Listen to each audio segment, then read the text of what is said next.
Draft Dr. Phil and the smartest man. Keeping it 100.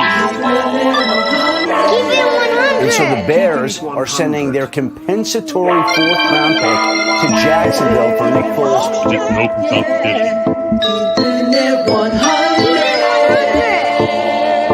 Like the people drop off, but we still keep rocking. I know we need to run the ball more. I'm not an idiot. Keeping it 100, man.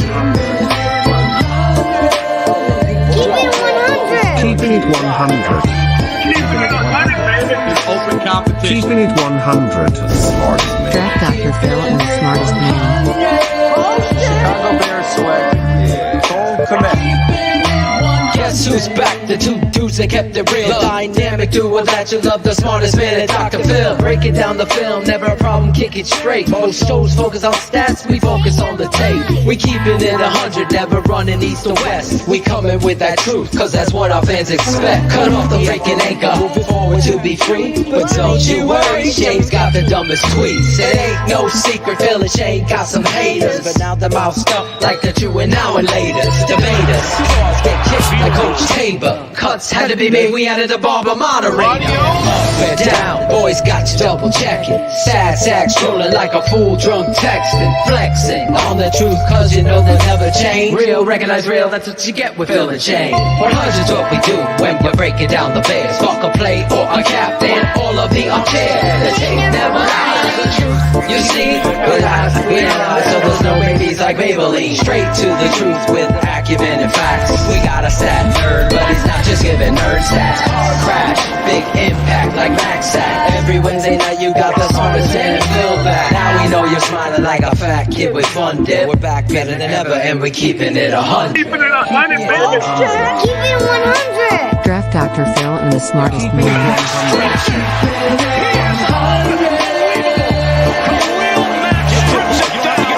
Keeping it 100. Draft Dr. Phil and the smartest man. Keeping it 100, baby.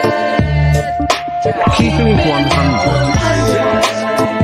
Draft Dr. Phil and the smartest man. Keeping it 100, baby.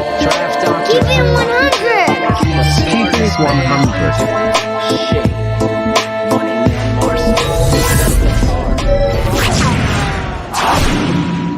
Like your boy Gosling. Well, now you can do get your acting out. This is Dear Eiselen with the Chicago Bears, and you're keeping 100 on the Tape Never Lies Network. The following show is for mature audiences only. Shy City Sports.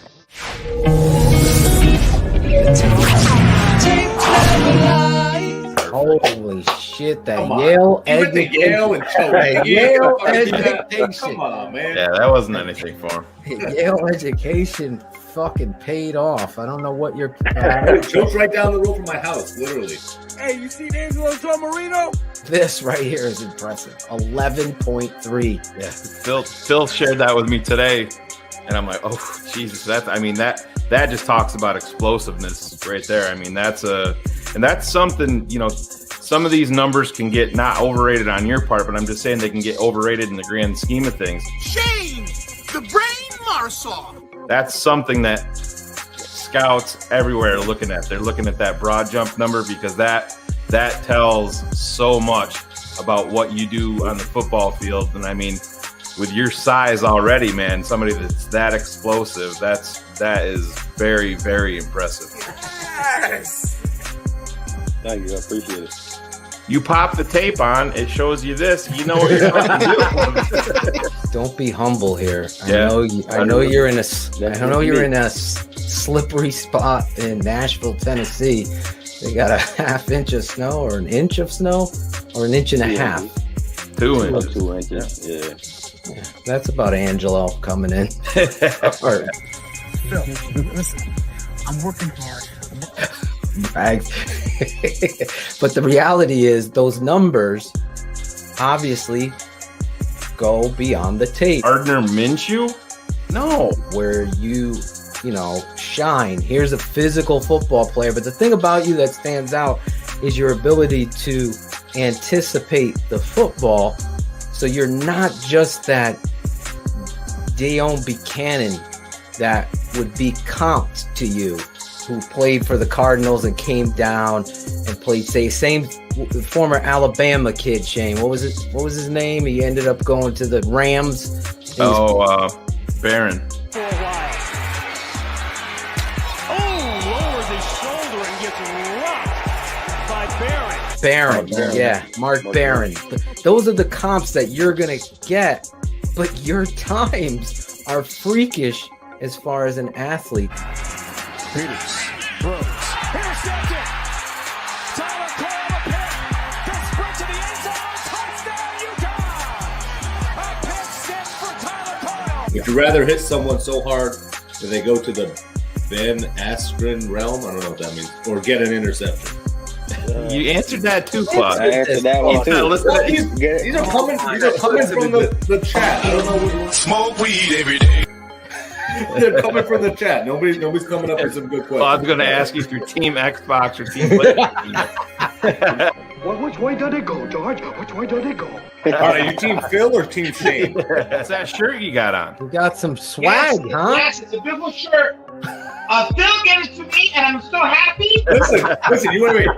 You called me out about basketball. Listen, I can't dunk, but I will take you one-on-one, bro. Oh no, you won't. Oh, this is a challenge. Claude, Right here. Wait, are you You'll lose that battle. This guy's 6 foot. You'll lose that battle. 5'5". You'll lose that battle. I have a challenge for you. That Well, I battle. might. I'll Claudio's put up got- with this. I'll take you up on Claudio that. likes that set shot. Let's go, game time. It starts in South Africa. You've told this story before, but we got all these new listeners all over the world, including your home country. The country, not the state. How did you get into football from South Africa? You were a great rugby player, right? Yeah, I mean, I grew up playing rugby like everyone does back home, and dreamt of becoming a Springbok rugby player like everyone does back home. And I don't know, coincidentally, me and my friend started watching a game just out of the blue when I was 16 years old. And that was the first time that I'd ever watched it. And I was just really intrigued by the sport. It was a college football game that we were watching, and me and him kind of just kept up this unorthodox hobby of watching American football games. Of course, no one watches it back home at all. American football is taking baby steps in a country crazy for soccer, rugby, and cricket. And I just kind of fell in love with it. So when I was close to graduating high school back home, I decided that I wanted to pursue football. And I came over and tried it out at a camp, and I'd never played football before. I had no idea what I was doing. But I got offered a few walk-on opportunities at a couple schools, and I knew that if I could do that without really knowing what the hell I was doing, I could do even a lot better if I knew what I was doing. So I ended up going to Choate, as you said in the introduction, and from there on got recruited to Yale. And without their support, I wouldn't be where I am today. So, Dieter, when you're at Yale, and I don't think people understand the transition from going from South Africa rugby to Choate Rosemary Hall. You see the pictures of Dieter. He looks like a giant amongst boys, and then gets to go to the Yale, which is Ivy League football. There is no football without Ivy League football. yeah, football changed my life in lots of ways, and definitely for the better. I'm very grateful towards the sport of football. Team Dieter. Here's Team Dieter. Team Dieter, you are great. Cut it out, ladies and gentlemen. As an NFL, professional football player, do you think you're a completely different person, completely different football player with what you've been through the past 10 months? I would say that I'm completely different. At Yale, I exclusively played left guard for all 4 years, and that's what I did.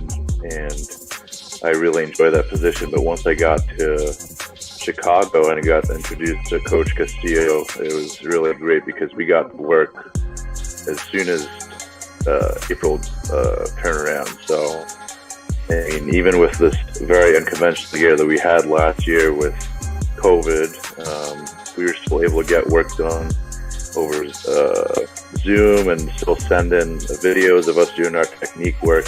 And I'd say that my understanding of football technique, just fundamentally as an offensive lineman, and also just my understanding of football schemes that relates to offensive and defensive schemes, has just exponentially increased. There are a lot of things that I did know, but I would say now my knowledge is just light years ahead of where it was. I'm going to give them an offer they can't refuse. It's part of football. You get your guys going, you get your guys motivated, and they're like, look at Dieter over here. He's fucking killing people. And that's keep that mentality, man, because that's serve you well. Absolutely. Love it. The tape doesn't lie with Dieter. No. He's being very humble here. He's almost not ready for modern pizza yet. He hasn't hit the table. Very, very humble. Honestly, not because he's here. You've heard me say this before. Like, I'm so excited about this journey and the fact that you're moving to center. Yeah. Because I know. Much more comfortable now in all 3 interior positions than I was before. And I started playing center a lot during the latter half of the season during practice, and I really enjoyed that a lot.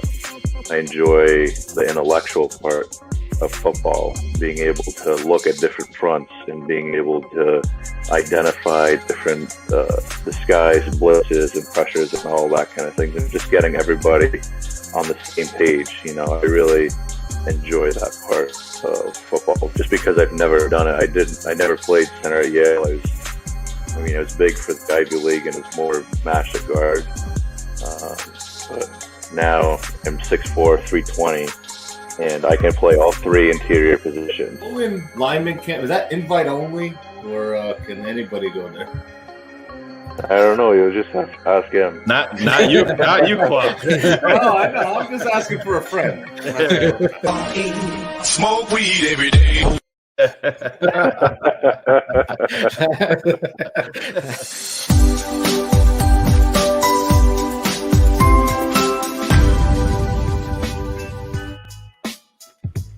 Yo, this is Claudio the Barber, and this is Shy City Sports, Keepin It 100.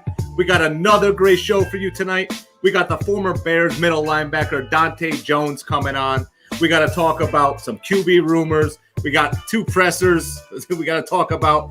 But let's bring in the 2 guys that do know how to collaborate. Shayne, the smartest man, Marsaw, and Draft Dr. Phil.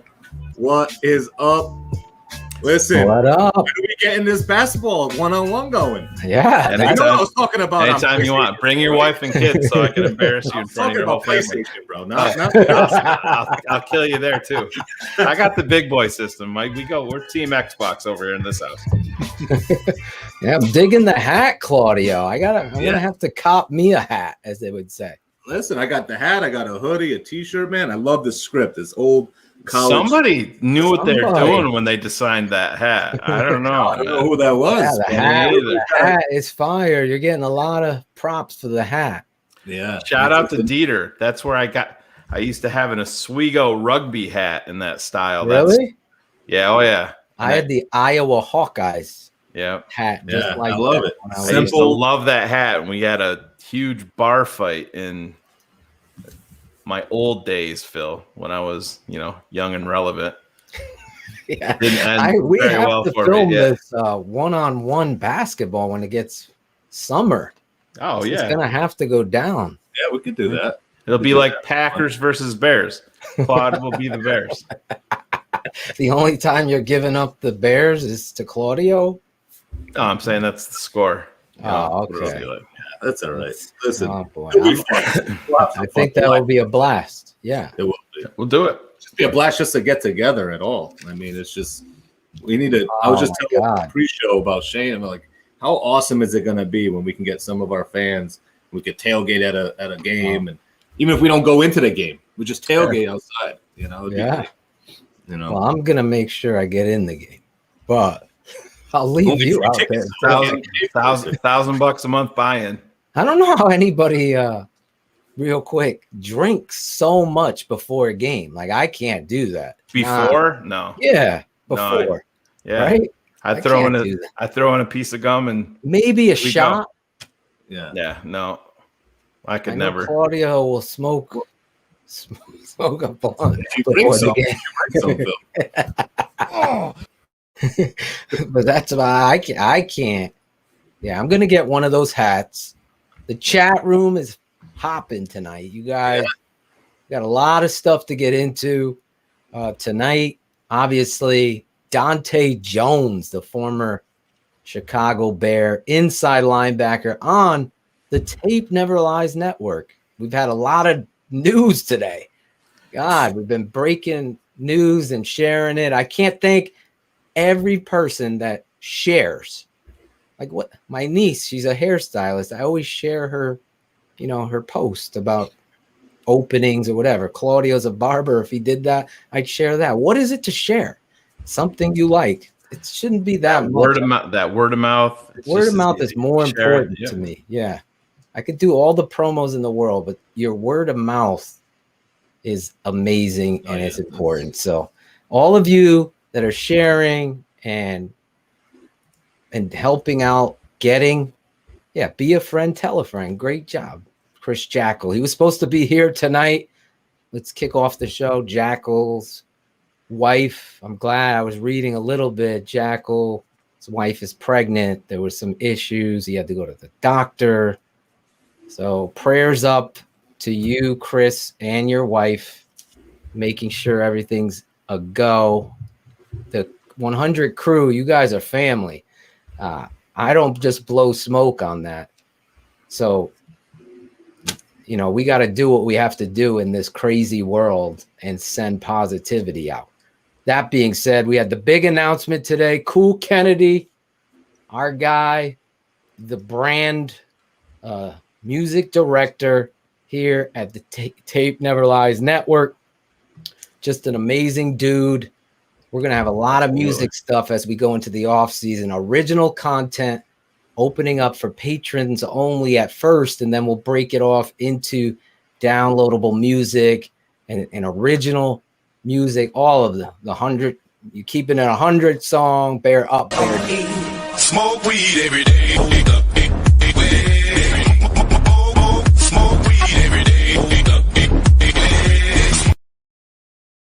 I don't know if we could do that. We have to remix. We'll have him do a remix. We have to do a remix to the Smoke Weed Every Day on TTNL.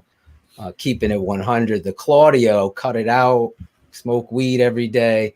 We're in the works with Gary Williams. I don't know if he's in the chat, but we hope there's hope song. We hope he's got one of these going, I bet. I'm sure he's got a cigar. yeah. So yeah, this network, like I said, we had Loki Riviero. We're going to have some more Bears hosts of podcasts. I have people like Alex Acevedo, Chris Sandlin, Ryan Cox, Shayne, the smartest man, scouting these other Bears podcasts that have professionalism, that are not fucking mouth breathers, as Shayne would say, meatball, that kind of stuff that really Bears. Those are the guys we're talking about. Don't do that. Be better. Let's move past that. Be better than worrying about 85. Yeah. We're not 85. We're not struggling for 85. We're going to have someone from the 80s and 90s on tonight. That's right. So we're always trying to bring Chicago Bears. And like I said in my post today, George Berlissimo, obviously a part of the network now on the Draft Mob show every Sunday for patrons, breaking down the draft like nobody else. I mean, if you're not seeing this show, that content alone is worth $7 a month. Come on, dude. If you're not seeing this show, last week's show, I would say was one of the best shows. And I was a part of it, and I watched it back, and I was like, that was a real. If you love the draft, that was just a tip. Yeah, that was just a tip. So, yeah, www.thetapeneverlies.com. Become a patron. I'm sure you're gonna love it. We got so many ideas and plans for shows going forward, and analysis and guests. Today, I was announcing just from my heart, my truth about this network, speaking to Shayne as we left the old network, what I wanted, what my vision was. And Shayne was step for step. In fact, Shayne was the one who said, it needs to be the Tape Never Lies network, bro. Oh, people know that shit from what you've done. That's your shit. Oh, assholes could try to steal that shit. Oh, assholes could try to delete it. Oh, but it's you, and that's me. I'm your boy. So that's how the name of the brand became, and then Keeping It 100, because I say it all the time. I'm glad we went with Keeping It 100 instead of Real Quick, because the show would be it wouldn't Keeping It 1000. You don't want to do Yeah. 1000. That's Angelo's show. Yeah. It's gonna be a beautiful show. Keeping it $9.99, ladies and gentlemen. You guys, I can't thank you guys enough, though, in the chat. Adam Rank, I was on his show today. Go over there, subscribe to Adam Rank's podcast on YouTube. Just a class guy. Loves Shayne, Claudio, Carr. He loves everything we do here after the show. He was just so complimentary. But again, that's what we're trying to do here. I want to sell people on another person's show. I'm about that. I just don't like the stealing, right? I don't like when people take what we say. So shout out to John Centino, who called that shit out on right here. FCF has What did he segments called say? Tape. FCF has segments that called Tape Don't Lie. Yeah, I'm sure. It's fine. It's fine. I'm not going to worry about that shit. We're doing what we're doing here. I think everybody knows who we are, including the freaking haters, the steroid haters. Even they know who we are. Pretend like they don't know. But yeah, Adam Rank, go follow his YouTube page. Great guy. Thanks again for having me on there. Again, TTNL, Cool Kennedy, Berlissimo, and just giving you the truths now this week. So we're going to have a great show tonight. Our guest coming up, Dante Jones. Yeah, I think he was on the roster that I had to memorize when I was a kid, right, Phil? Yes. I think we talked about that before. What number I was became he, a Bears. You remember what number he 58. was? No, that was Jay. Who? Number 58. You're killing me here, man. Out of Colorado, Shayne. Jay who? Shayne will know. I know who it is. Yeah, I thought go you were ahead. the I one. don't know. I thought you were the one that memorized the roster. Yeah, when I was like 12. All right. Do you remember what number Warwick Holdman was? Warwick Holdman. No, but you know what? 53. That's why I said 58. There you go. 53 was Dante Jones. There I knew it you was go. all right. I got it. 53. Dante Jones. Yes. Number 53. He actually, the baton pass. We're going to get into that. Replacing Mike Singletary, the whole nine. I'm sure Claudio got help from the chat there. That's how he figured No, I said it before they put that up. So, yeah. Let me shout out presser Baz real quick. We're going to get to the presser today. Oh, my God. So much. And yes, folks, I am not breaking news. I'm just sharing what I know. There's a huge blockbuster trades on the table that Pace and Nagy are involved with. How they go down, whether it's Watson or Wilson, we're going to find out. And we're going to go live when it happens. But I'm telling you right now, I am 100% sure that they're huge trades are being offered right now in the Chicago Bears end, and they're desperate. And we've talked about this, Shayne. How long? It was like you predicted this shit or something. I don't know. It's like, who knew? Who knew? Yeah. Jay Lewenberg was number 58 out of Colorado. Hilgenberg was 63. 63. He's got it right. Lewenberg. Jay Lewenberg. Comment of the night so far right here. I hate Aaron Rodgers. Yeah. There we go. So as we prepare, you saw the open. Dieter Eiselen moving the center. I wanted to give you some video of it in him and Tyler. Obviously, last week there was so much going on. So I wanted to attach some video for you fans to see in the open. The conversation, number one, Dieter Eiselen, obviously from Yale, his story, 6 years organized football. Now he's here. I'm excited about the guy. If you watch that tape, you just see how he manhandles people. So as he matures, this guy's only going to get better. And you heard as Shayne question him there, how much more confident do you feel like you are? And in light years, that bodes well for the interior of the Chicago Bears offensive line, especially with James Daniels returning, Cody White here at left guard. James will go to right guard. And then Dieter and Sam Mustipher. And then if you're signing or drafting a center to get involved in the competition, you got to always get that offensive line built up. You know, that's the most important thing.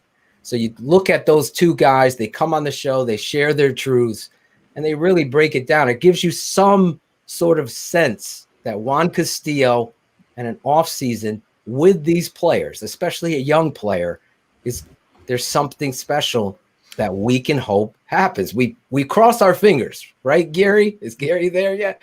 We hope there's hope. But one thing I don't have to hope for, Claudio, is our next guest. He's here, ready. This is the star of the show tonight because let me say this before. I always do this. We only introduce 100 crew. You know this. We only introduce our guests in a special way that they deserve. This guy, though, busted his ass playing this game of football.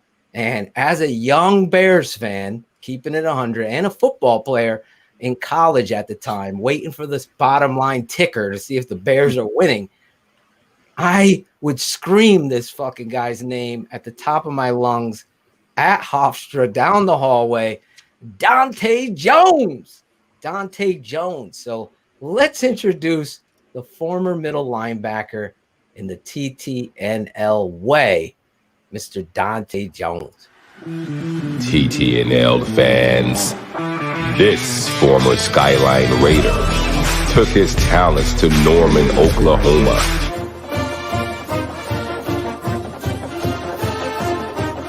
where he became a household name.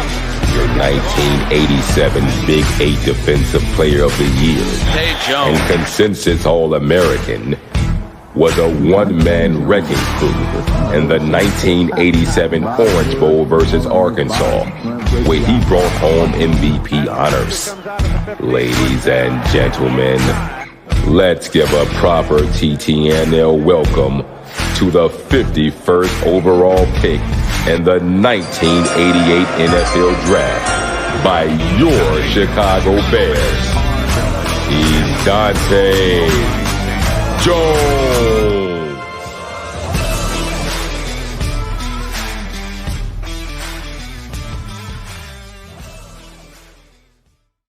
Oh, yeah, there he is. Dante Jones. Hey, what's up, fellas? How are you? Doing good. We're looking at those big shoulder pads and those old clips, man. Looks a little bit different today, doesn't it? Well, you had to wear big shoulder pads back then because now, nowadays they're not hit as much, but we hit all the time, and my shoulder's still bad from that. Yeah. Well, how long did it take you to get those pads on? I remember having those pads in high school too, with the straps here, the tie here. Did you also wear them? The problem was those tight jerseys. The jerseys had to be tight so nobody could grab and hold you. So the jerseys on was the worst part of those shoulder pads. Oh my God! Did you was T-Med around back then? Tony Medlin, he was still there, right? Was he on a step stool getting those big things up on your shoulders? I didn't know that Tony Medlin got there the year before I got there. Now, I thought he had been there forever. But I read somewhere that he had just got there the year before I got there. Yeah. So we were both kind of. I guess he was a second year guy, and I was a rookie. But he had to reach up to help us. Listen, there's no smoke on this show or bullshit. We keep it 100. That's the name of the show. You were one of the best linebackers I saw. And let's go back to Oklahoma. Here you are at Oklahoma, and you're playing next to a guy that's hyped up on Sports Illustrated. He's got a haircut. What was that like for you? Because honestly, talking to my uncle, Sam Ratigliano, I swear this story, my father can attest to this. Okay. We're at Walter Camp in New Haven. It's for the best All-Americans, whatever. They have this big dinner. My father had spoke to Sam Ratigliano about Boz. And this was his quote. Well, Boz is good. The other guy next to him is better. That was the quote from Sam Ratigliano.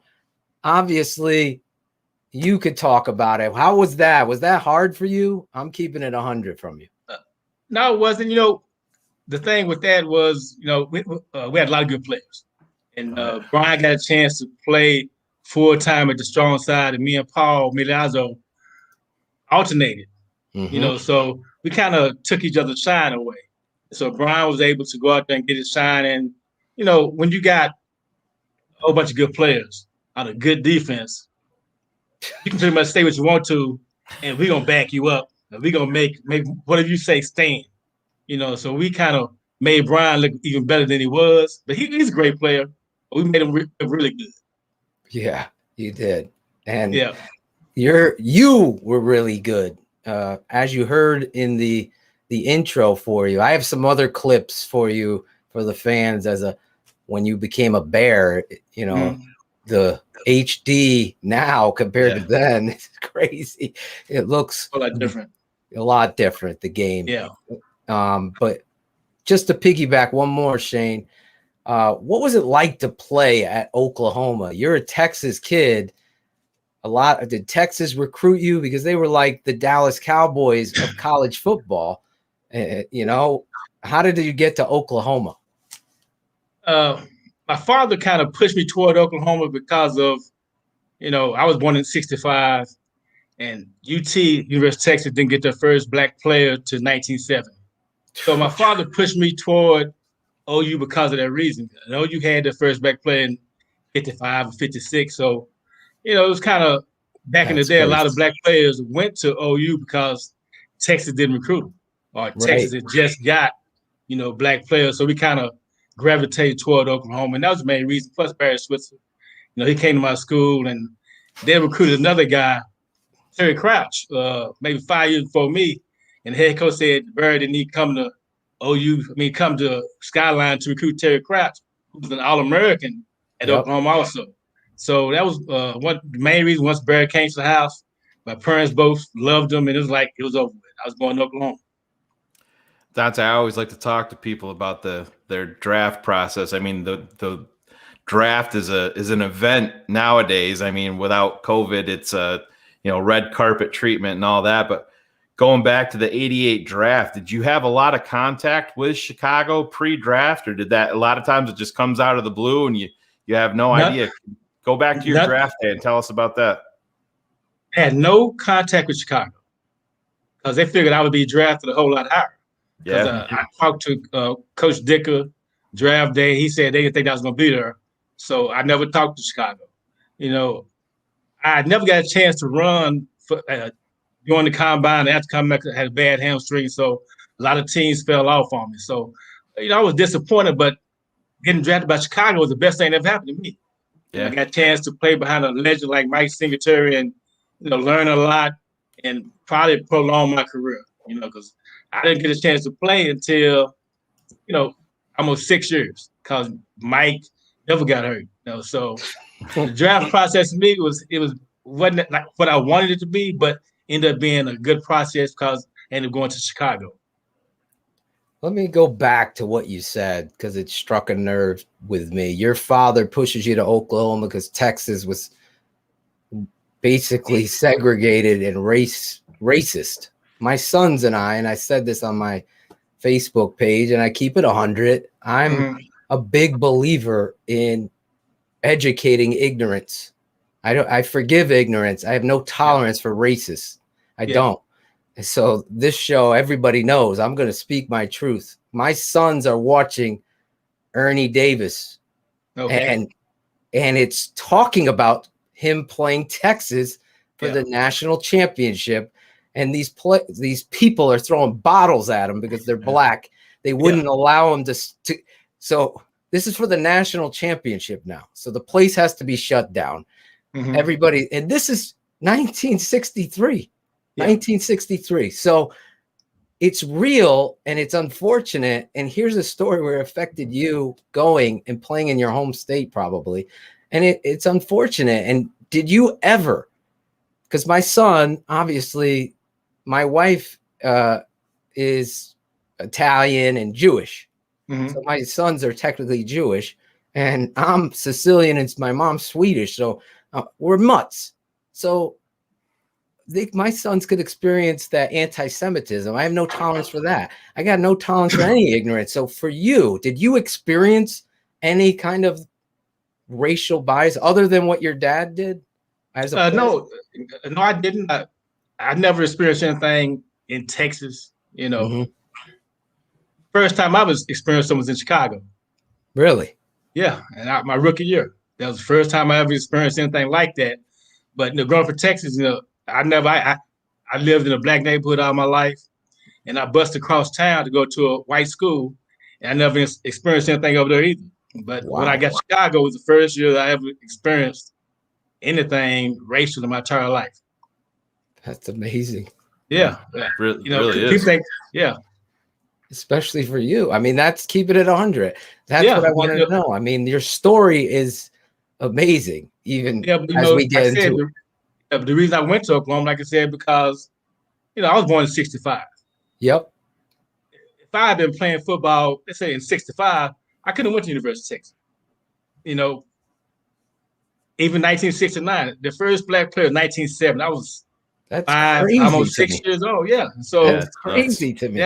When you look at it like that. Yeah, I mean, I was alive. It wasn't like I wasn't born yet. I was already alive. And almost 6 years old by the time they got their first black player. So that was big. Dante, coming into the Bears in 1988, I mean, that's you guys went like 12-4, I think, in 88, right? And made it to the conference championship game. How was that whole game. Totally disappointing game, but that whole season, I mean, as a rookie, you're in Chicago, everything's defense. You're a middle linebacker, you're just a linebacker in general for the Bears. Yeah. What was your rookie year like? I mean, were you looking down at your ring finger? I mean, like I'm getting a ring soon, man. You know what? I started a game at outside linebacker versus Dallas. Yeah. Had like 9 tackles and a sack, but then I got hurt. And so then they started putting more guys in, and I didn't get a chance to get back in there, as far as starting outside. But, because we beat San Francisco that year in Chicago 10-9. So we're going to the Super Bowl, y'all. We're going to beat San Francisco again. We're going to beat them again. It's cold weather. They can't play in cold weather. And they came down and crushed us. I was like, man, we couldn't believe it. I remember that game. Yeah, we couldn't believe it. We thought we was going to the Super Bowl. But, there's other plans. But it was disappointing. But, it was a great season. We played well most of the time except for that last game. And I don't know why we didn't play well.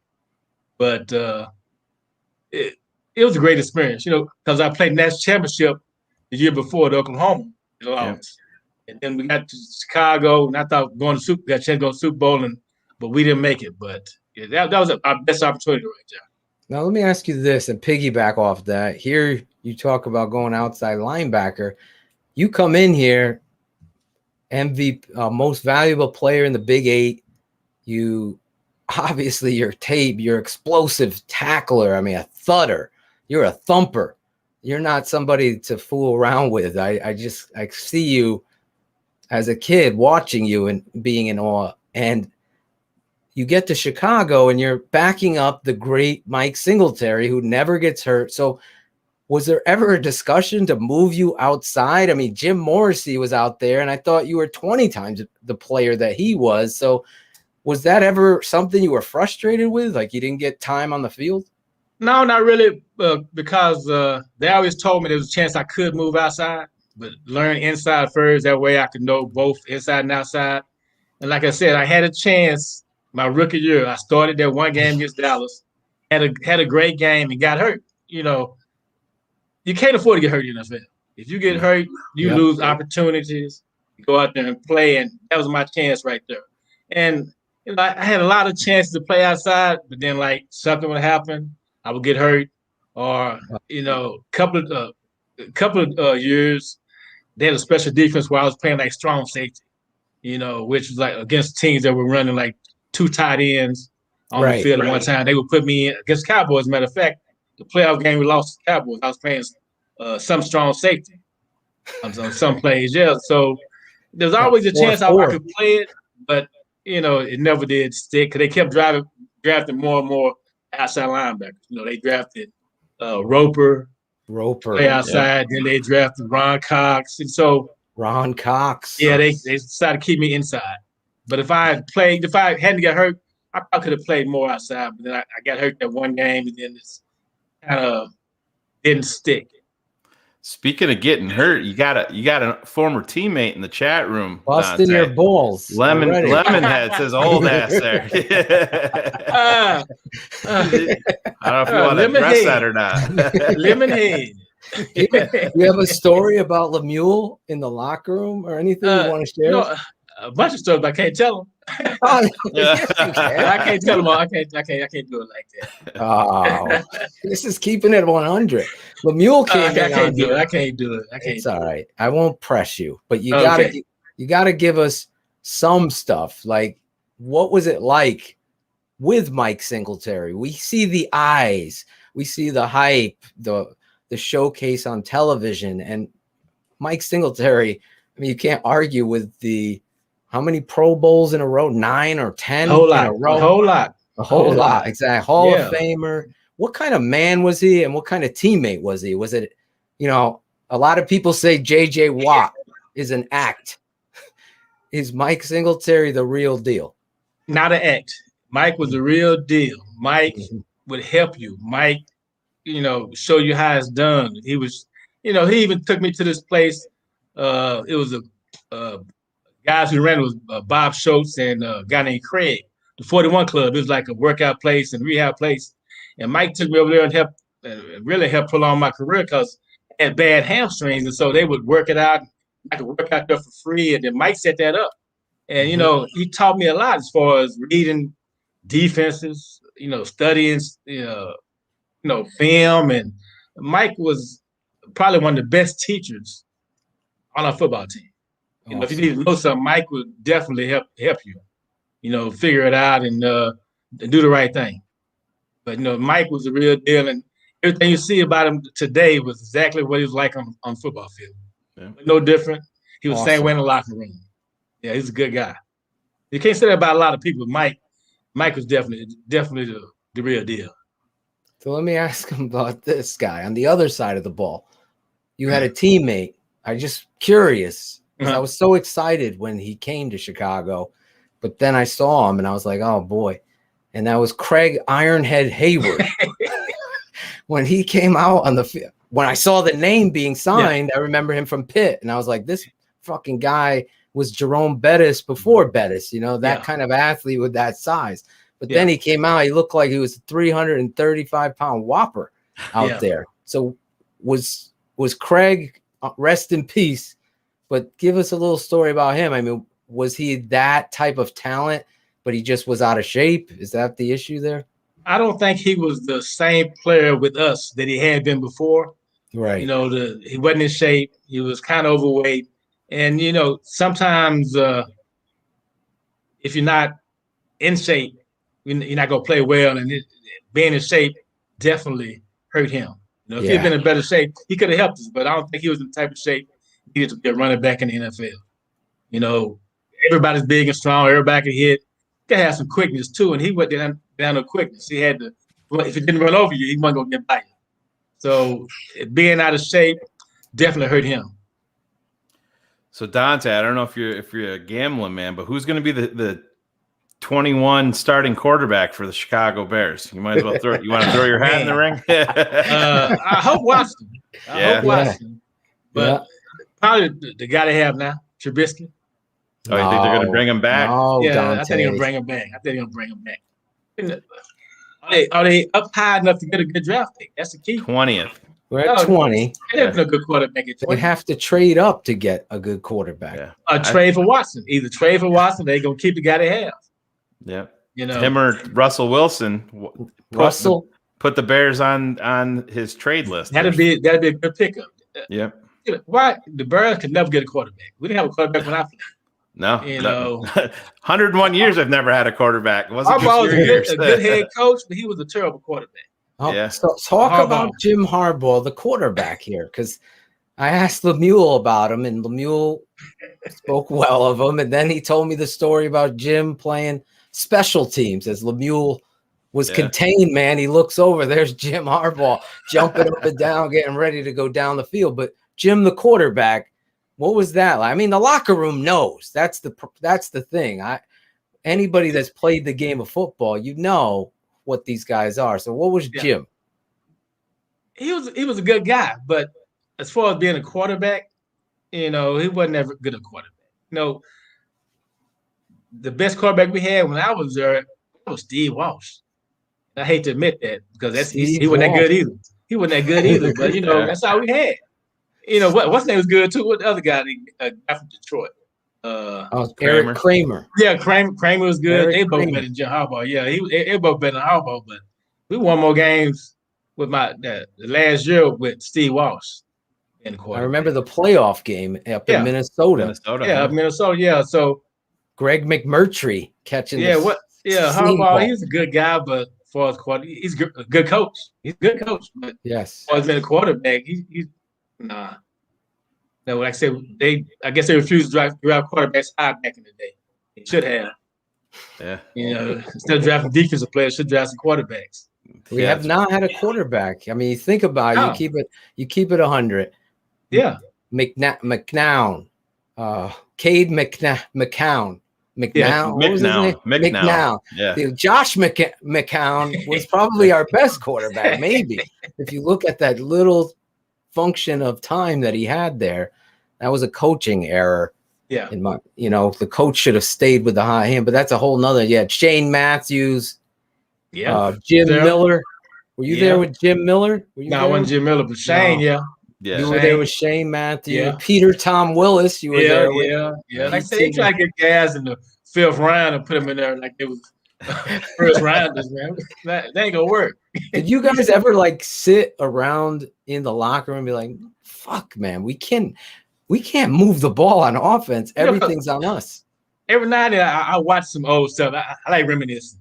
Yeah. So I watched that 1993 season, the first season I started. We had a good defense. We had a lot of close games. Yeah, Dent had a big year that year. Yeah. We had a lot of close games. But we couldn't win games because offense couldn't do anything. And the playoff game versus Dallas, defense played well, but the offense couldn't do nothing. We lost 17-13, something like that. Is that weird that we're in 2021 and that's still the same problem in Chicago? Yeah, Chicago. They don't like drafting quarterbacks.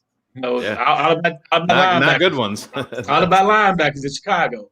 Yeah, I was drafting linebackers, but quarterbacks they don't want to do it.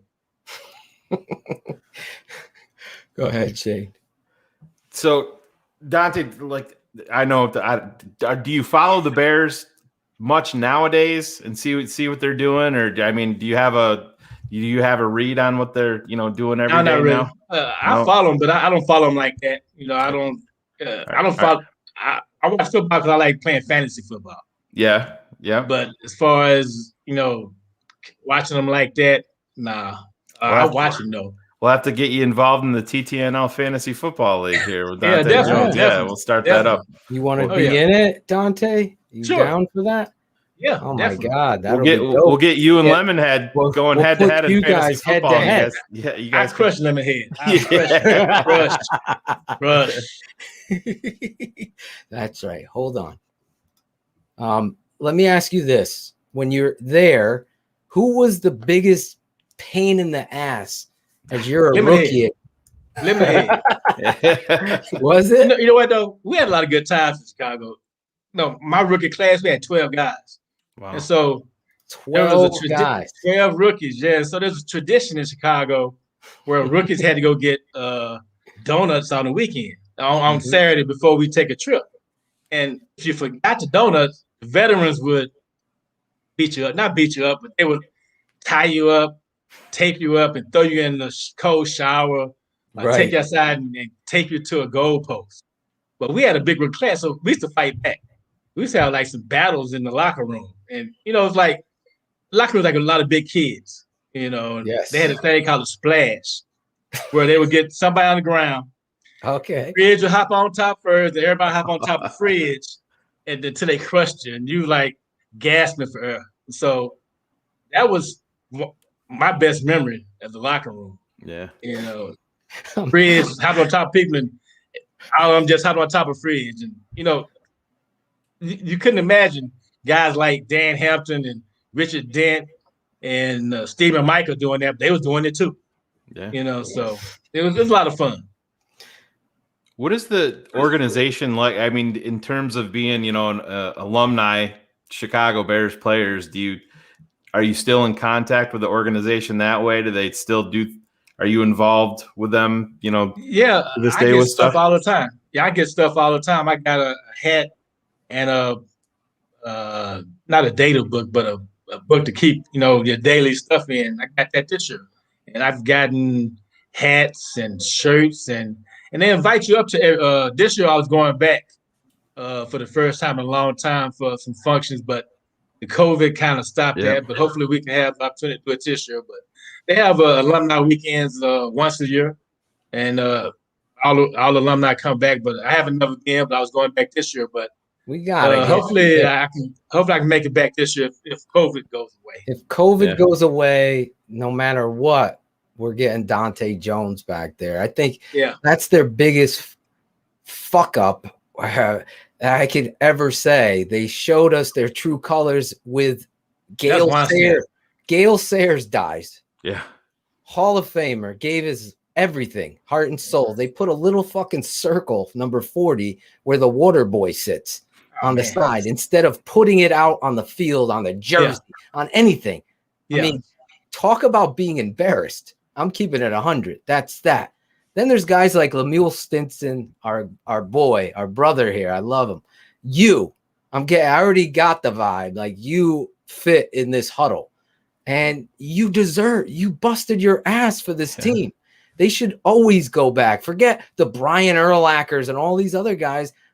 Yes, there's a place for them, but there's a place for everybody that's ever played on this team. They should be brought back, and they should stop the whole retiring of jerseys, Dante. I just do what Dallas does. That's the one thing I gotta say. Ring of Honor, put their names up there. It's so effed up that Mike Singletary has his jersey, retired, but then it's unretired. You know what I'm saying? They did that down in Arizona now with JJ Watt. This dude died, Goldberg. His whole family's that. Now Watt comes there. Oh, fuck the retirement. We're going to bring 99. That shouldn't happen. Guys like you deserve to be honored, be a part of this, and as well as those guys with jerseys, they put it up in the Ring of Honor. That's my mini rant. I get embarrassed by this organization because Ted Phillips has been there all this time, all this losing. They can't get a quarterback, and it's completely and utterly sad on every level that someone like you has never been back. You were our guy. So I don't know. I just got fired up for a minute thinking about you not being recognized. But I've been invited back. Okay. So it's not Chicago. Okay. It's been me. I'll tap the like brake I said, a little bit. Yeah, but I was going back. Like I said, I was going back this past football season, but COVID stopped that. Yeah. So the next alumni thing that happens, I will be there. I have 4 text messages, all from former Bears now. I'm not kidding you. All wanting to be in the fantasy football league. So Steve Edwards, you're in. Lemuel, you're in. I'm Dante, you're in, and there's a surprise guest. I'm not going to say their name yet. Okay. But somebody, speaking of surprises, somebody's surprising us and saying they want to come on the show to talk to you face to face. Get back in the huddle. There he is. Oh, come on, man. I talked to him all the time already. I don't need to talk to him all the time, man. Tay the ruler. No, nobody cooler. This is not Tay the ruler. There's no script here. We're in the huddle. Look what we're doing, baby. Look what we're doing. I need a shirt, man. I need a shirt. Alex Acevedo. We'll get you one, man. Man. Okay. We're sending it out. What size you need? What size are we talking? Double X. You need a 4X. No, I ain't no 4X. If they run small, I need a triple then. If they run small, I need a triple. If they actually run, they run big. So Hey, he's busting your chop all the time. No, see, he upset because every time Texas Tech and Oklahoma play, he texts me. But then, like, after the game, I don't hear from about a year and a half. He's going to call back. He called before the game. After that, he don't call no more. That's because, hey, you know OU sucked to me. That is Texas Tech, though. The Red Raiders gonna do something to them. They're gonna do something to them. We're gonna beat them just bad one time. I can't tell you that.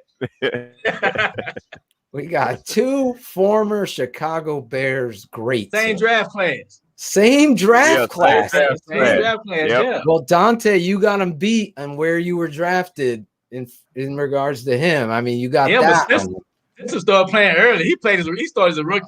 You don't got to tell us. Early. I looked at looking like I wish I was out there with Stinson. Listen, you had to wait 5 years. Playing early, so he played a whole lot better than I did. You had to wait 5 years. Lemuel went right out there. Right after. Did his thing. And balled.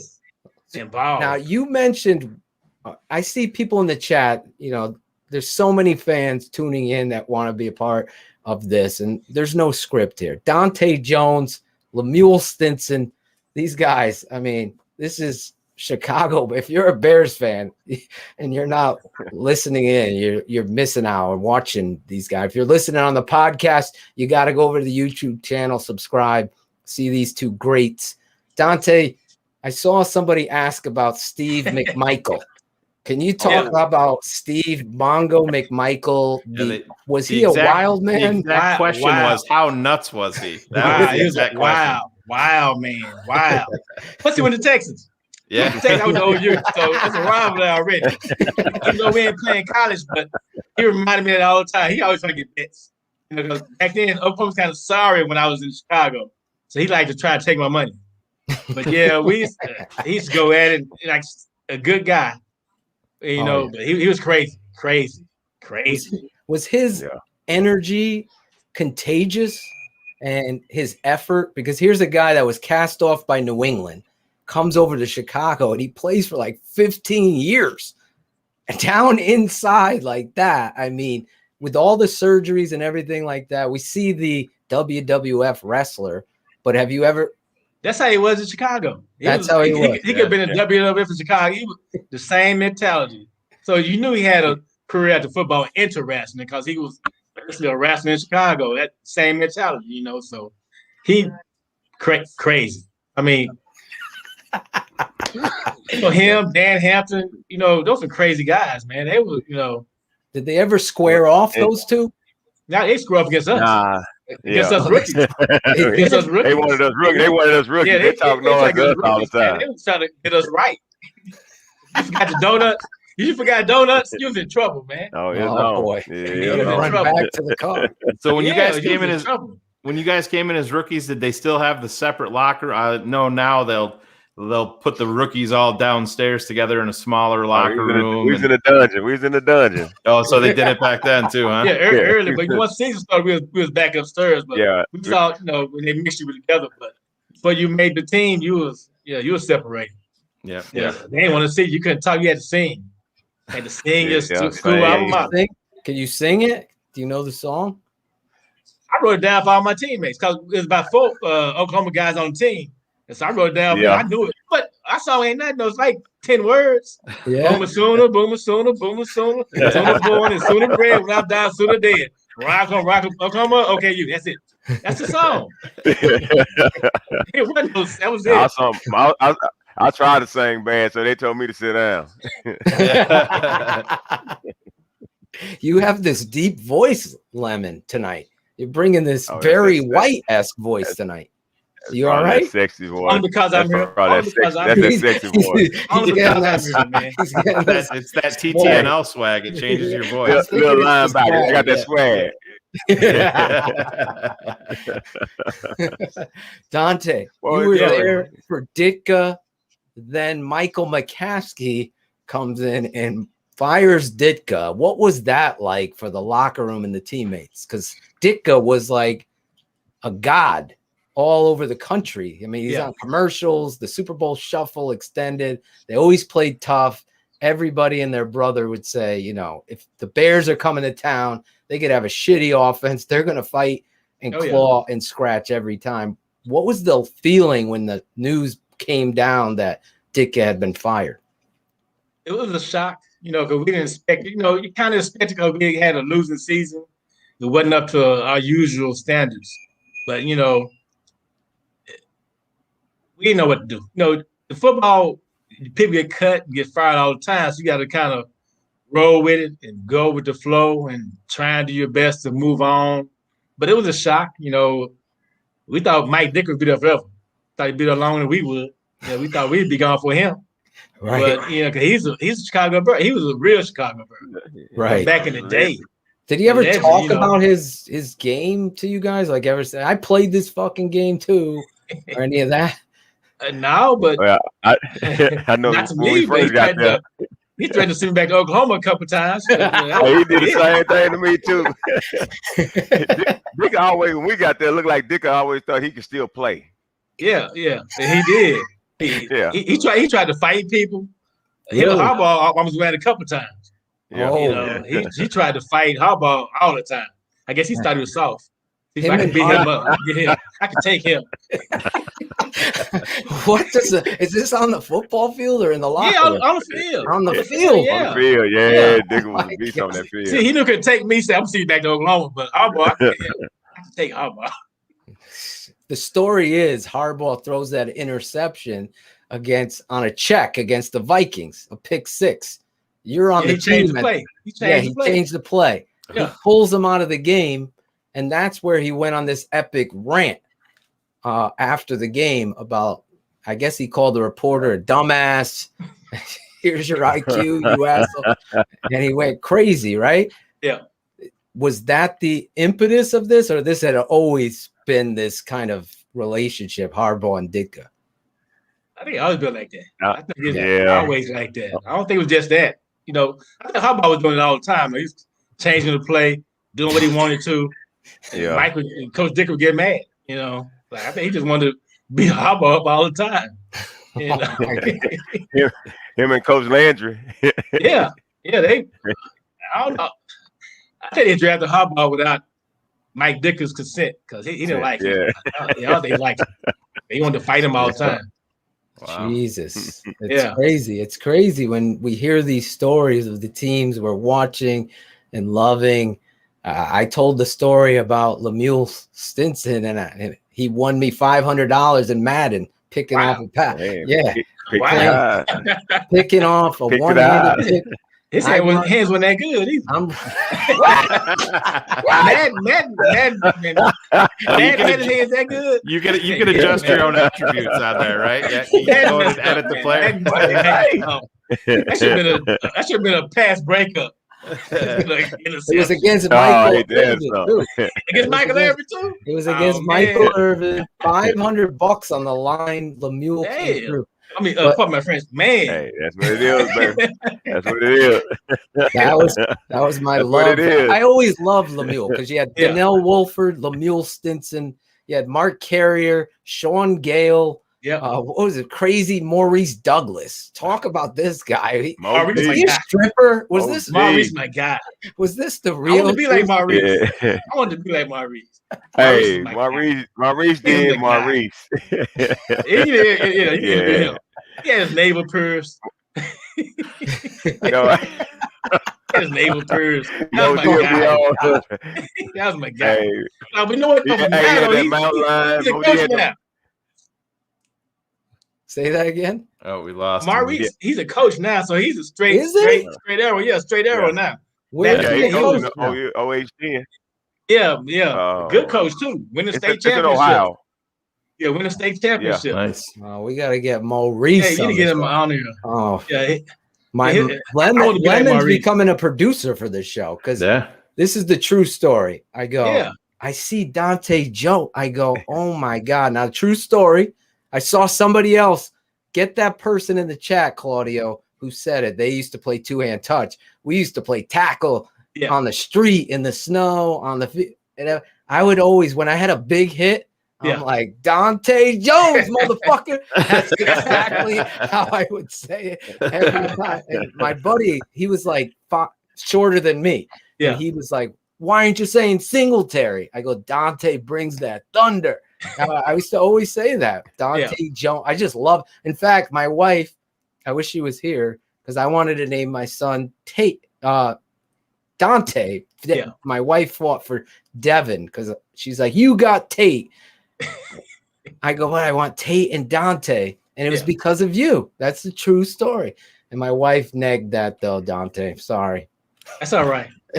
Next time.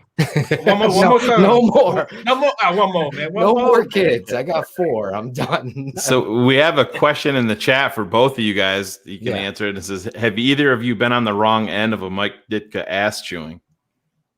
Multiple times. They just said they said, yeah. if you keep messing up, I'm gonna send you back to Oklahoma. Yeah. A couple times. And so I got out and straightened up after that. You know, my first year, I went home instead of staying in Chicago to work out. So I didn't come back in the best of shape. And then at that offseason, he said, either you're going to stay here or we might have to cut you. I said, I'm going to stay here, coach. Yeah. That's how he said, you back up. I'm going to send you back to Oklahoma. So, a couple times, Coach Ditka stayed on you, but some players need that, though. You need that.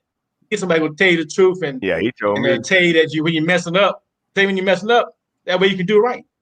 How much accountability did you guys feel with these teams and the culture that, because I'm getting to this, Ditka, then Wannstedt comes in. So you guys felt it. So the difference between coaches, how much of a big difference was it between those two culturally as well as accountability?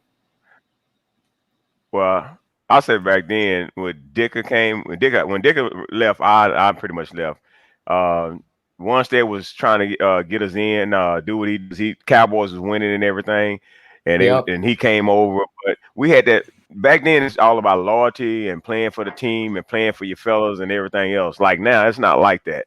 To me, we was all a knit group. We was tight. So whoever was down, we try to help them pick them up, and whoever was playing and balling, we try to ball with and do everything we need to do. But when Wannstedt came in, it just everybody kind of lost trust in what they went on, because when Ditka left, it was just like that was our world. I mean, that was our coach. He's hard nosed, and hey, we knew how to ride like that. Wannstedt came in, he wanted to be hard nosed, but he didn't win over the players first. He started cutting guys and taking guys here, moving guys, bringing guys in, and you do that, but it's a way to do it. But we just didn't like that coming in Chicago. I know you brought up Wannstedt, Dante. Obviously, there's something there. Wannstedt comes in with this 4-3 stunt 4-3 scheme. The Cowboys using it. We'll need that 3-tech.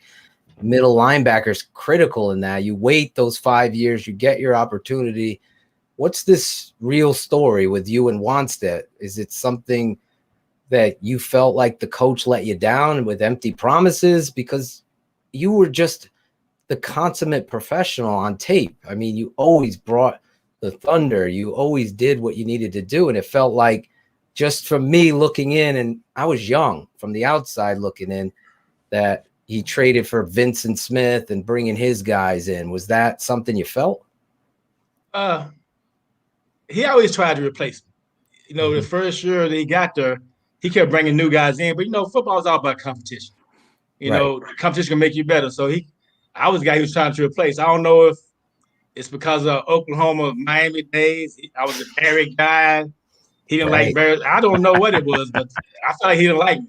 But like he bought Vincent Smith in. He bought Percy Snow in.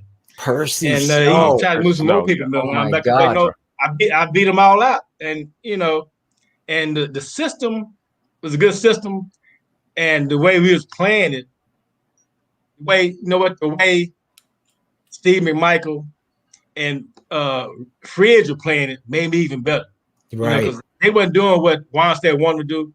They wanted to tackle to shoot the gap, and they was doing the old style where they would hold the jump through.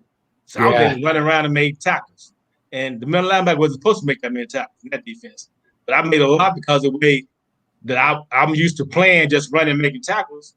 And them guys were just holding the jump through. But, Wannstedt isn't my favorite guy. Isn't my favorite coach. He might be low on the totem pole. That guy would not tell you the truth. I think that's an OU in Miami thing. No, I mean, he would not tell you the truth, man. He won't tell you the truth. He lie to your face. Well, that's a problem. Yeah, that's a problem right there, man. Once you say something as a coach, you got to be you real have with to that. follow through and be real with it. Like I said, that's why I respect Ditka so much, because if he got a problem with you, he'll tell you. Yep. Watch that. Like, he can't look in your eye and tell you the truth. You know, that's like sad. I found out I was cut by sitting on TV. Oof. The Bears didn't call me. Me and wife laying in bed watching news. Said Dante Jones been cut. What? Been cut. So I called my agent. He called the Bears like, we ain't cut him. Then a day later, I am cut. So God. So, but I just saw Wannstedt the week before at a function in Florida. The Bear function, it was free. So me and wife went out of Bears there. Everything good. We love you. We're gonna bring you back. A week later, I'm cut. So you can't. That's the biggest letdown. All the player wants is the truth, man. The truth. Tell them the mule. Yeah. I got another story, but I don't know if I should say it. Go ahead, man. Wannstedt did the same thing to me. Did the same thing to my boy. Because we played against the New Orleans Saints, and we balled out, and we was going for I was starting playing. I was just coming back. Went to block a punt. I was getting ready to go block a punt, but no punt return was back there. So I went back and go to punt return, make sure the ball don't go in the end zone. Stop it on the 10. Everything go right. Next thing I know, Wannstedt say great play, all this here. Next day we gonna be glad to have you and everything. I get up that morning, I walk out the door, I'm released. I'm packing up clothes and everything. So it's this is the true story. Ditka was straightforward. Yeah. I got another story what too. you get. Yeah, you get from Ditka. Yeah. Let it fly, Dante. Okay. I finally got to talk to Wannstedt about getting released. Yes. You still a Bear, but we're gonna release you. So you can still come to the complex, hang out, work out if you want to. So I'm like, cool. And so I had many places to work out. And so I went back to the place to work, Halisaw to work out a couple days later. And then Russ Reader leave and come back and say, I have to leave. You got to leave. You can't work out. I'm like, so the I was double, thinking, the Wannstedt said I double could, but I didn't say Wannstedt said I could. But I was thinking, he said I could. Why you say that if I couldn't? Right. Just tell the truth, because being a Bear is all I knew. All my friends on the team. So that's the only reason I was there. If he hadn't said I could come up there, I wouldn't have. Because I had a lot of places to work out. I was Dante Jones. Dante Jones. I can work at a Club 41 with my guys. Tay the ruler. Tay the ruler. So why tell me He that? tell y'all, his nickname. That was my call nickname. me Lemonhead. I gave it to myself. They call him Tay the ruler. He gave himself a Tay the ruler name. David Tate gave himself the land shark. That's after they start calling me Lemonhead. So them boys there, they gave their own names. David Tate. I was the official nickname giver. You know, I gave out our nicknames. That's me on this show. So go. Yeah. You're the nickname giver. Myron I love Baker, it. touchdown maker. I gave him that nickname. Oh, Myron Big Play Baker. Dante. I gave myself that nickname. Myron Big Head Joe Kane. I gave him that Joe nickname. Kane. Yeah. Oh, yeah, Joe Kane. Big Head Joe Kane. Did he get a special helmet? Because that. Yes. He had to. Huge. I played with a Samoan dude. They had to order a special helmet for the guy. And they said, I swear to God, this is the same helmet Joe Kane wears for the Bears. Hey, we had a few guys who they couldn't wear a bike helmet. They had to wear a Rydell helmet because the helmet was so big. You know, they couldn't wear a bike. They had to run a Rydell because the head was so big. You know, my God. Yeah. Let me ask you this. You know, you're playing middle linebacker. You're dealing with all this drama. I don't want to skip over that stuff because I think it's imperative as we look at Allen Robinson. He's going through this situation with this organization. He's played his ass off. He's becoming a free agent. Now they're playing. Yeah, he's playing back. He's still getting paid. He's still getting paid. He deserves to get paid. Oh, we all agree. Deserves to get paid. But he's either going to get the franchise tag, and what is it now? 16 million that he's guaranteed, 18 million guaranteed on a tag, or he's going to get extended. But the two-face stuff, that stuff, again, you guys didn't have social media. In fact, I was telling Shayne before the show, I've never heard Dante Jones in an interview. I heard Lemuel Stinson when I was a kid. I never saw you in front of the camera all of my time of being a Bears fan, ever. I had a radio show. I never saw it. Never heard it. No, but back then it was just radio. It wasn't no podcast. It was just radio. What show? So, what channel was it? I'm not sure, but it was like it was a weekly show. It was a weekly show. Yeah, a weekly radio show. They asked me questions. They said I had an opportunity to be in radio, but I came back to that. You got a spot here with us. I'll tell you that. You're bringing it tonight, keeping it 100 with us. Too much.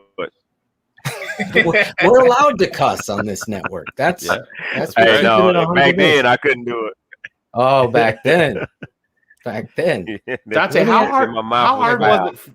You talked about coming into the league, top 50, 51st pick, Chicago Bears and all hyped up. How difficult was it for you to not come in? And I know you had guys like Singletary ahead of you, but you talked about for waiting for your chance for so long. How did that affect you mentally year after year, getting hyped up? And you said you went away and came back maybe not in shape. Did that play a part in it just because you're like, Jesus, I'm going to go out here and bust my ass and I'm still not going to get the burn yet?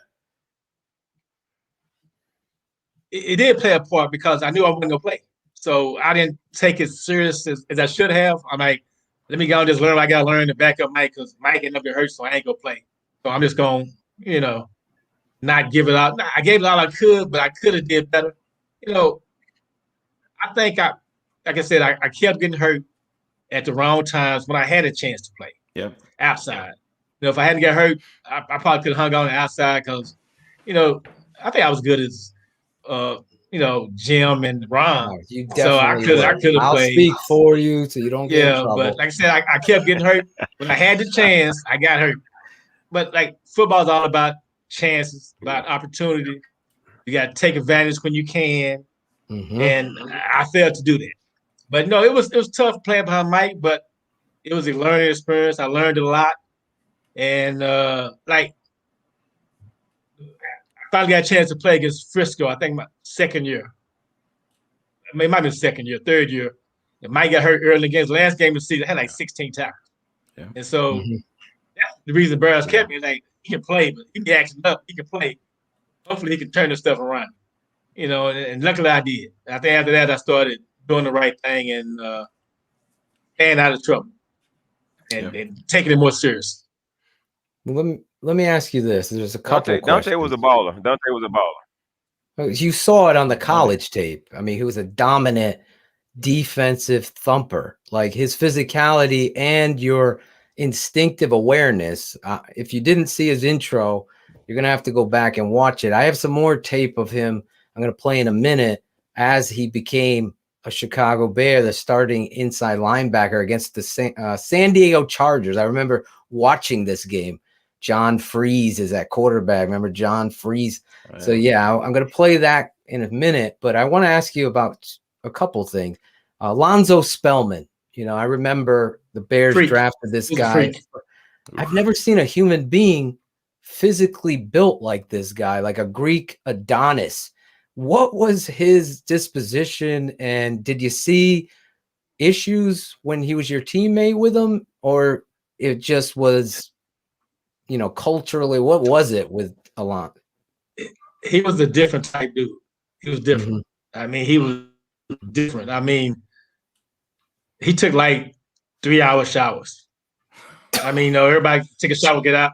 He was taking 2-hour showers. I mean, he was like, he was different, man. I mean, it's hard to describe.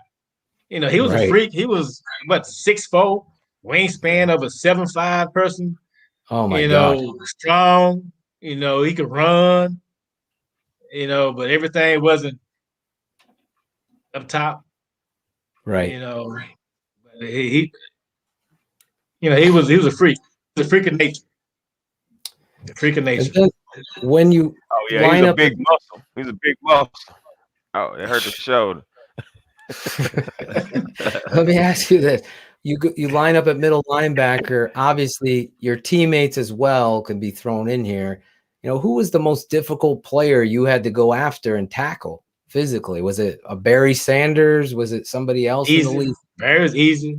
To me, the hardest player, Herschel Walker was tough. He was a big guy, had a big shoulder pads. But the guy who I had to tackle was a preseason game. It was a goal line play. I made a good hit on him. It was a good hit. But hit him a goal line, he still fell forward for the touchdown. Oh, yeah? Christian Okoye, man. Oh, my. The Nigerian nightmare. Yeah, he was about 260. I'm only about 235. So, you know. Holy shit. You know, so I hit him coming downhill. I hit him flush right on the goal line. He fell. He made it by an inch. It was an inch. He barely made it, man. Barely made it. Yeah. That's when you go back to the huddle and like, oh my fucking God, I put everything into that. Yeah, Christian Okoye and Herschel Walker was a tough tackle too. It was tough tackle. He had the big shoulder pads, man. So you'd have no trouble with Barry Sanders. Nothing. Oh no, y'all play against Barry in college. You know, my job was rivalry. They kept inside the tackles. I'm good. If you're trying to have me catch Barry on the corner, I ain't catching him. Right. I'm part of his highlight, but I'm not a highlight. Because I didn't have contain, man. It lost contain. Everybody send me that tape. A lot of people see that highlight of him spinning on you. I'm like, this is your shot. I'm like, that's not my job. If he's inside, somebody turn him back, I'm making a tackle. Because that game, I had about 13 tackles. But I ain't making that 14th tackle when Barry's sprinting toward the sideline, man. I can't make that. You know, he turned him back to him, I got him. Yeah, if you turn him back to him, I got him, man. Yes. Dante, you let this guy fall forward? That little dude? Look at him, man. He had big shoulder pads too, man. You and him had big pads. He fell for the inch. I hit him on the edge step. He had lineman pads. Yeah, he had lineman pads, man. He couldn't grab his thighs, man. Look at the size of those kids. I wasn't hitting low. I was aiming high. I was aiming high anyway. I hit him one time. This is how I tackled. Lemuel Stinson at 150 pounds used to throw his body in there and play physical football. You guys were coached differently. As I look back at some of the highlights of what you were saying here, the complete and utter disgust of no loyalty with Wanstead and being a head coach and being honest with your players. accountability issues there. And the reality of those truths with the charter franchise that we see going spinning spirally and being condescending this offseason to a fan base that is full blown in love. It's like a crack addict, really, for the Chicago Bears. You can't get enough of them. I'm telling people not to buy the stuff to support them because it's unfortunate that we gotta keep living in a time where we can't get the quarterback position right. Middle linebacker is a tradition. Running back in Chicago is a tradition. Now they got to do something at quarterback. I really believe they're going to be huge players in Deshaun Watson and Russell Wilson. That is good. And we're going to go live. You both are welcome to come on and give your analysis. But before I even go any further, I want to play some Dante Jones for some of you millennials out there that have never seen Dante play the ruler like Slick Rick the ruler. Nobody cool. If you got a girl, I schooler. That boy is stupid. First man to get a piece of him was Dante Jones, the middle linebacker, and slowed him up. Dante Jones waited behind. The graphics even look different. He's now making the most of his chance, averaging over. There he is, young Dante. Number 85 is in. There he is in the middle, guys. Marion Butts. Inside the 25 to about Mike Singletary. Jones, Big 8 player of the year when he played in college at Oklahoma. Just a tremendous player there. He's leading this club. There's Chris Dorich. Look at him. With that neck roll on. Yeah, he got the pads. I always had neck roll, man. You got that what was that? Cowboy collar, right?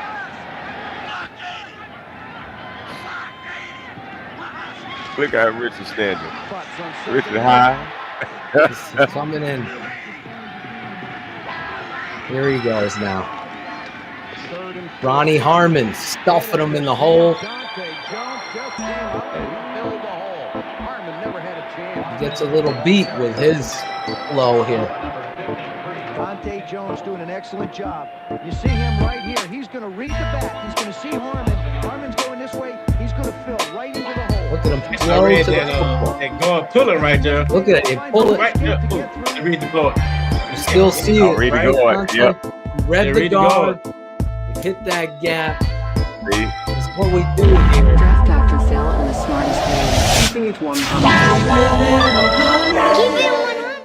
Keeping it 100 on Dante Jones. You saw you're breaking it down. Did you feel the read there behind there? Yeah, that was a read. You got to read the guard. You got Mike back got to read the guard and the back at the same time. You got to somehow separate your eyes and read both of them. And I was able to do that. I think I learned that from Mike Singletary. It's something he tried to help me with. And that was one of my best. I could do it in college too. It was one of my best assets: quickness and reading the play. Reading the lineman. You got to read more than one person at the same time. If you're playing Mike Backer, you got to be able to read the tackle. The tackle or the tight end come down and hit you and come and step inside them too. So it's a process, man. A decent Mike Backer.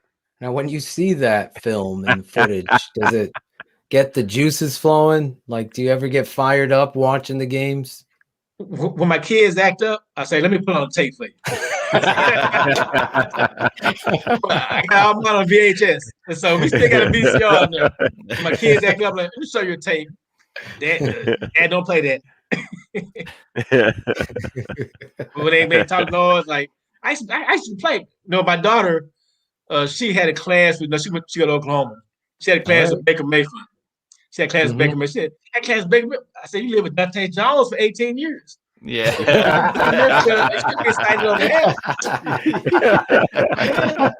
That is great. Make sure you clip that highlight. Yeah. Yeah. How you excited about that in the class with Baker Mayfield? You live with me for 18 years, child. Dante, talking about your career and your making the big hits and everything like that, you talked about your shoulder coming out, and I mean, how is your general health and everyday health from football? How are you dealing with things with that? you know, the reason I retired, when I left Chicago, I partially tore my pec muscle. Yeah. And I got to Denver and tore the rest of the pec and rotator cuff. So that's why I retired. But then I had surgery, so it healed. But I don't have my full flexibility. My golf swing not where it should be. I can't get that full rotation on my golf swing. Is that the only thing that's holding you back on the green? Yeah, I could be a Tiger Woods if I had that full There you flexibility. go. But yeah, plus a little short-term memory loss. But other than that, I'm in decent shape. Compared to some guys. Some guys in a whole lot worse shape. So I have nothing to complain about. Gangsters, what's up, guys? Couple gangsters up in here. Lemuel Stinson, for those of you just tuning in now, have over 213 people tuning in live and more will watch overnight as Keeping It 100, sponsored by Shy City Sports. Go over there, check them out. Shy City Sports, they got message boards, all that stuff, good stuff there. We actually are going to be having some sponsors, some big news coming up in the next couple of weeks. So there's a lot of exciting stuff. We got our own music director, Lemuel. If you haven't heard some of his original beats, let me just give you a taste of the beat. Just a tip.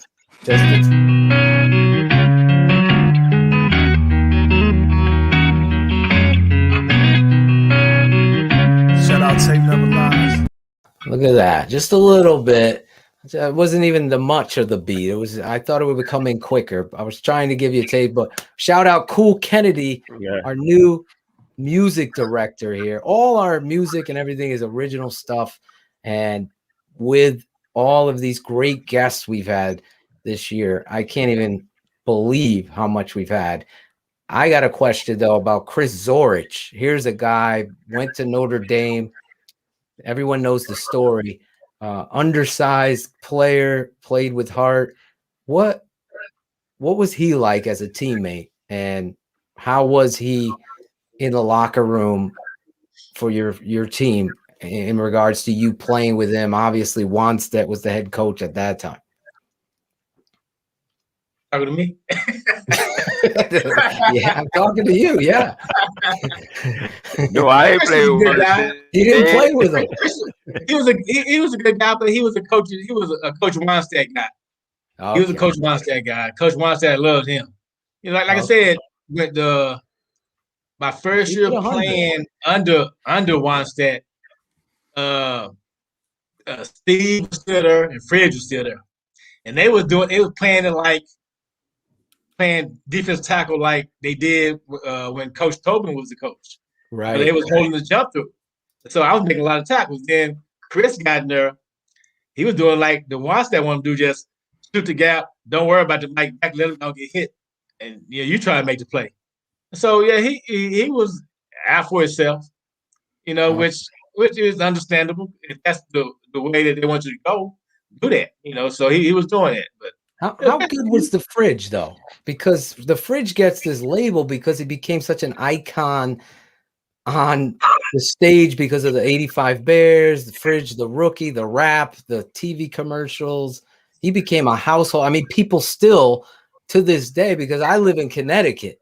So I have people come up to, I love the Bears. You remember, they always will remember the Fridge. They'll always say the Fridge. So that's their go-to. What I'm watching you, obviously cutting that tape. And here's the Fridge playing, and he's popping off on the tape, playing his ass off out there. Talk about the Fridge. For 10 yards, he had the quickest 10-yard step for any player. For 10 yards. And he was at 370, 380 or whatever. And like I said, he would hold that jump through because he was a big guy. He'd take two guys to block him, so he was able to keep people off the Mike backer. But Fridge could play, but his distance was only 10 to 15 yards.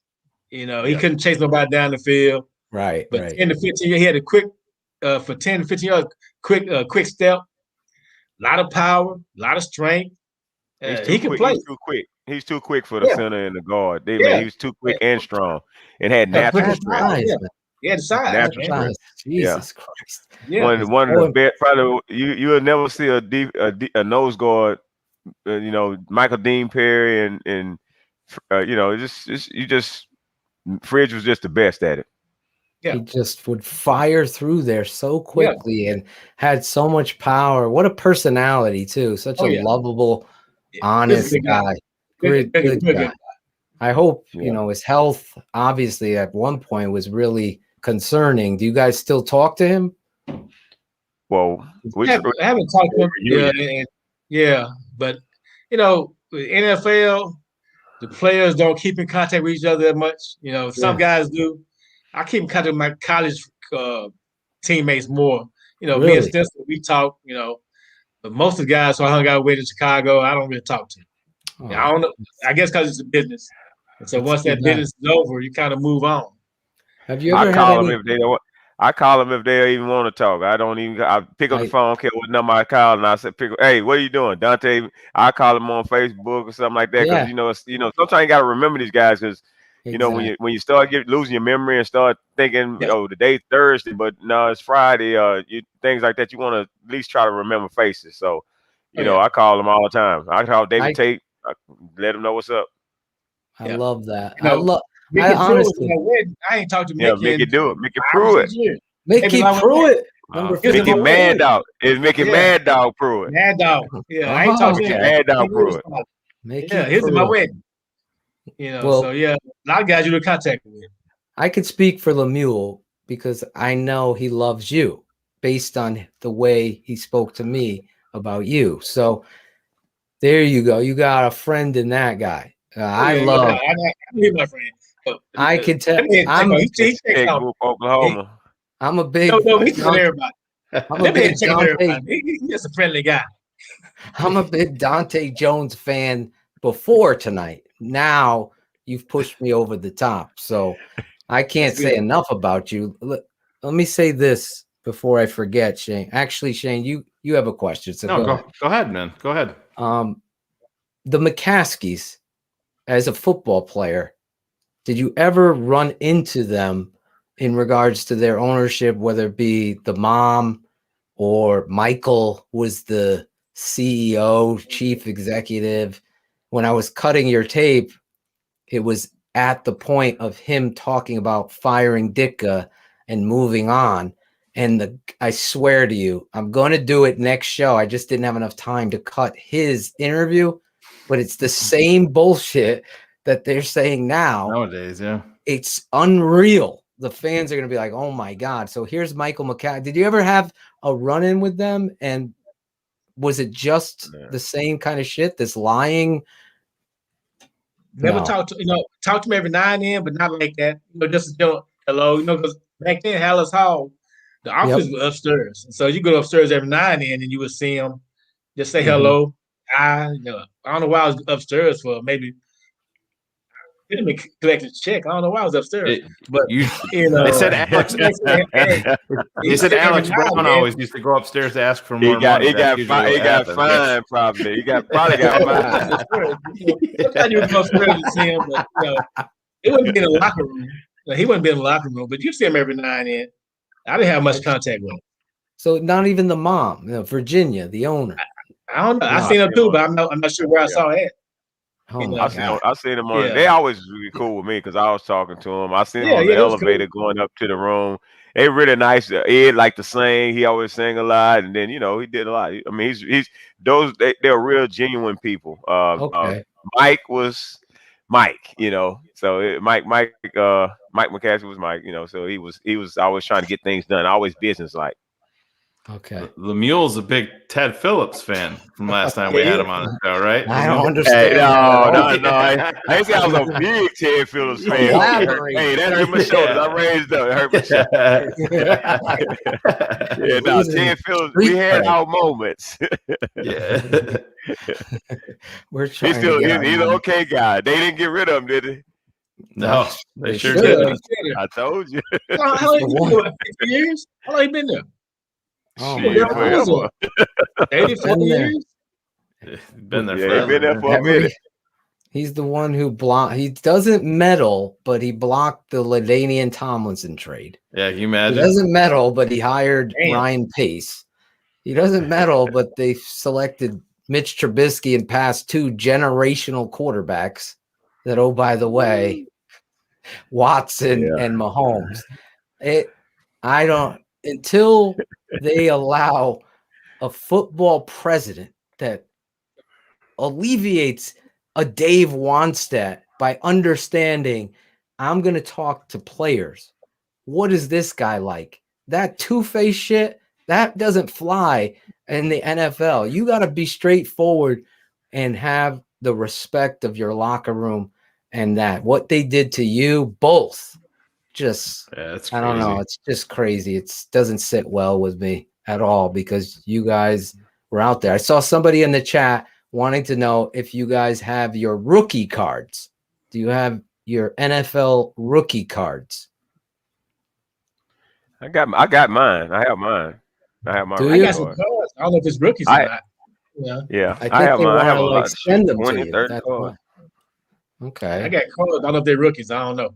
Well, if that person wants to get Dante Jones his rookie card, you can reach out to Shayne or myself, and we'll make sure we get it over there with the swag, Dante, that we're going to send you. No doubt. Oh, Definitely. We'll get And this. then you Gotta rock get that swag, baby. Yeah, that swag on. Alex Acevedo's already talking about it. What do you want? A long sleeve tee like Lemuel? You got Yeah, I need hoodies. long You want a hoodie? If Lemuel has extra medium, give me another extra medium. We're gonna get you a double X. What do you want? A hoodie? He need a 3X. You better get him a 3X. He look like he's Texas, swelling up. I need a hoodie once every 5 years in Texas. Oh, that's true. So let's get you the Normally, I just need a long sleeve shirt. Wannstedt just texted me. He said you'll get what we send you. Oh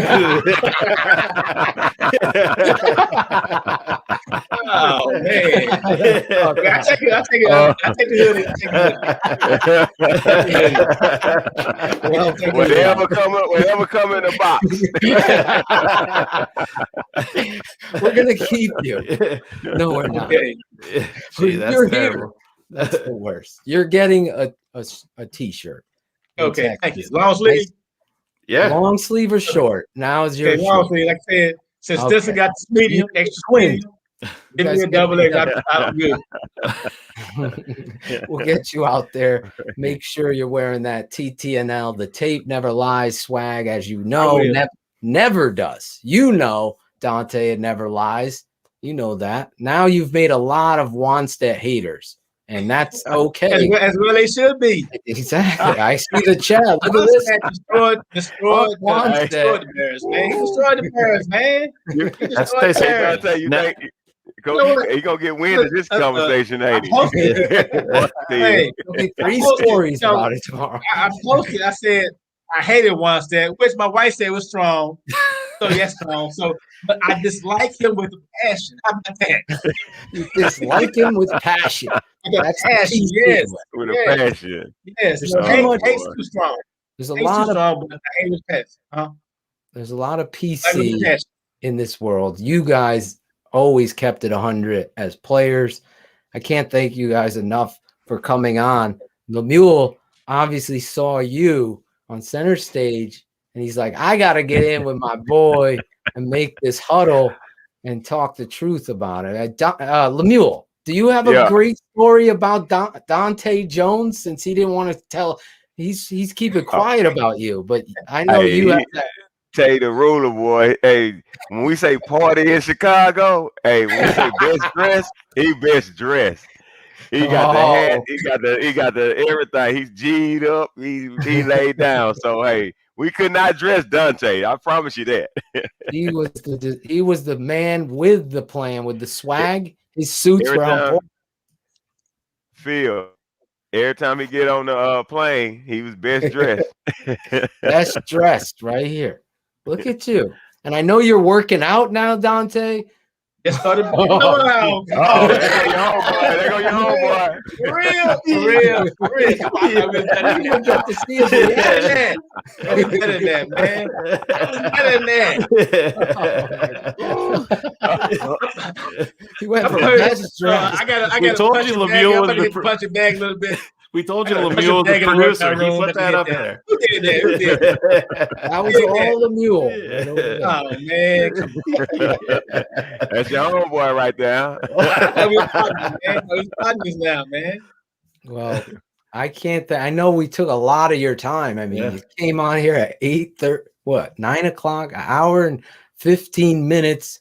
I don't want to keep you, but I don't mind if you stay as we get into this. But I have a favor to ask, unless Shayne, you had any more questions. Go ahead, man. No, I know where you're going. Yeah. So every guest we have, including this guy next over here, what is it? Let's move him up here, and you guys could cause trouble. So we'll isolate on you. You give us a station ID, and I'll give you the script. And it took Akeem Hicks, what is it, 8, 9 takes. Yeah, Lemuel did it in one take. Lemuel did it in one take. We gotta give him credit. Yep. One take, Stinson. Yep. So, You must wrote it down for Stinson. Did you write it down for him? No, baby. He's gonna start an equal. Lemuel's gonna start an Equalizer 3 and take over for Denzel. He was so good. You know I was the smartest one on the defense. What the? I emailed him a week ago. So you're gonna say this is former Bears middle linebacker Dante Jones. I'm keeping it 100 with my guys Shayne and Phil on the Tape Never Lies Network. That's a lot, right? That's Oklahoma. Hey. You had a radio show. I mean, come on. I've been drinking.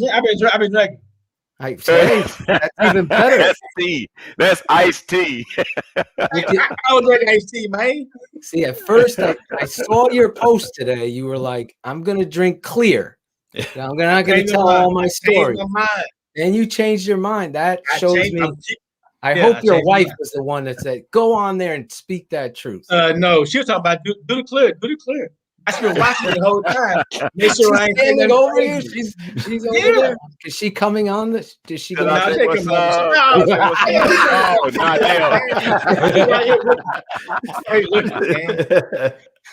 looking. You look. Yeah, you send me that in a text so I can read it. Man, I can't remember that. Okay. Can we send him a text? Hey, Phil, you gotta know he's a linebacker. He took a lot of hits to the head. Take a lot of hits. I was doing the hit, man. I was doing the hit. Well, that's what I'm talking about. You was doing the hit. Well, you had to take on those fullbacks. Who was the fullback you hated to take on? There's always one of those mothers from Nebraska or something. Let's see. Craig Haywood. Steve Smith, probably, man. Steve Smith. Oh yeah, I remember that. Dude. Yeah, he was tough, man. Oh my God, he had a freaking mustache in 6th grade. Remember? Yeah, Penn State. Yeah, we Penn State. Orange Bowl. Get that button Orange Bowl too. I'm gonna text you with a script. Okay. He got to be the worst. It's OU. You represent OU. You represent first one OU. The OU education. They didn't go to class at OU. They just went last week we had I got a degree in political science, man. Last week we had a kid from Yale. It took one time. What was the teacher's name? Which ones? Many of them. Many teachers, man. I can say it for you, and then you do it right after me, and I can cut it together if it's too hard. Yo, this is Dante Jones, former middle linebacker of the Chicago Bears. I can do it. Okay, I'm doing it right now. I'm not a quick typer. I ain't got it. Tell you why I'm texting it now. I'm typing it. Okay. On live on the air. Live. Shayne, ask him a question. Get a question from the chat, Claudio. Have you even seen our barber here? Claudio, I made him remember. Where is he going? What's up? There he is. He's got some swag on. You might have to get this hat too. What do you think of this hat? The mule wants that hat. Yes. No, the mule wants that. I do have a question. Somebody was asking what you guys' thoughts on John Theory People want former first round pick. You know, what were you guys' thoughts on him? He was a good guy. He was a good player, a good guy, came from a small school. But, I don't think, out of talent, 6'5", 260, run like a 4'5", all the talent in the world, but some things didn't click. Yeah. As far as in the football aspect of it. And then another one. Wait. Let me ask piggyback on John Theory. Dante, especially for you. John Theory, Alcorn State, first round pick, Dave Wanstead era. He comes on the practice field right away. Could you tell right away that that John Theory was way not ready to be an NFL player? I don't know about way not ready because nobody's really ready to be an NFL player, until they get out there and just actually show it. Sometimes it takes some players longer, but come from Alcorn State, you're going to take some time.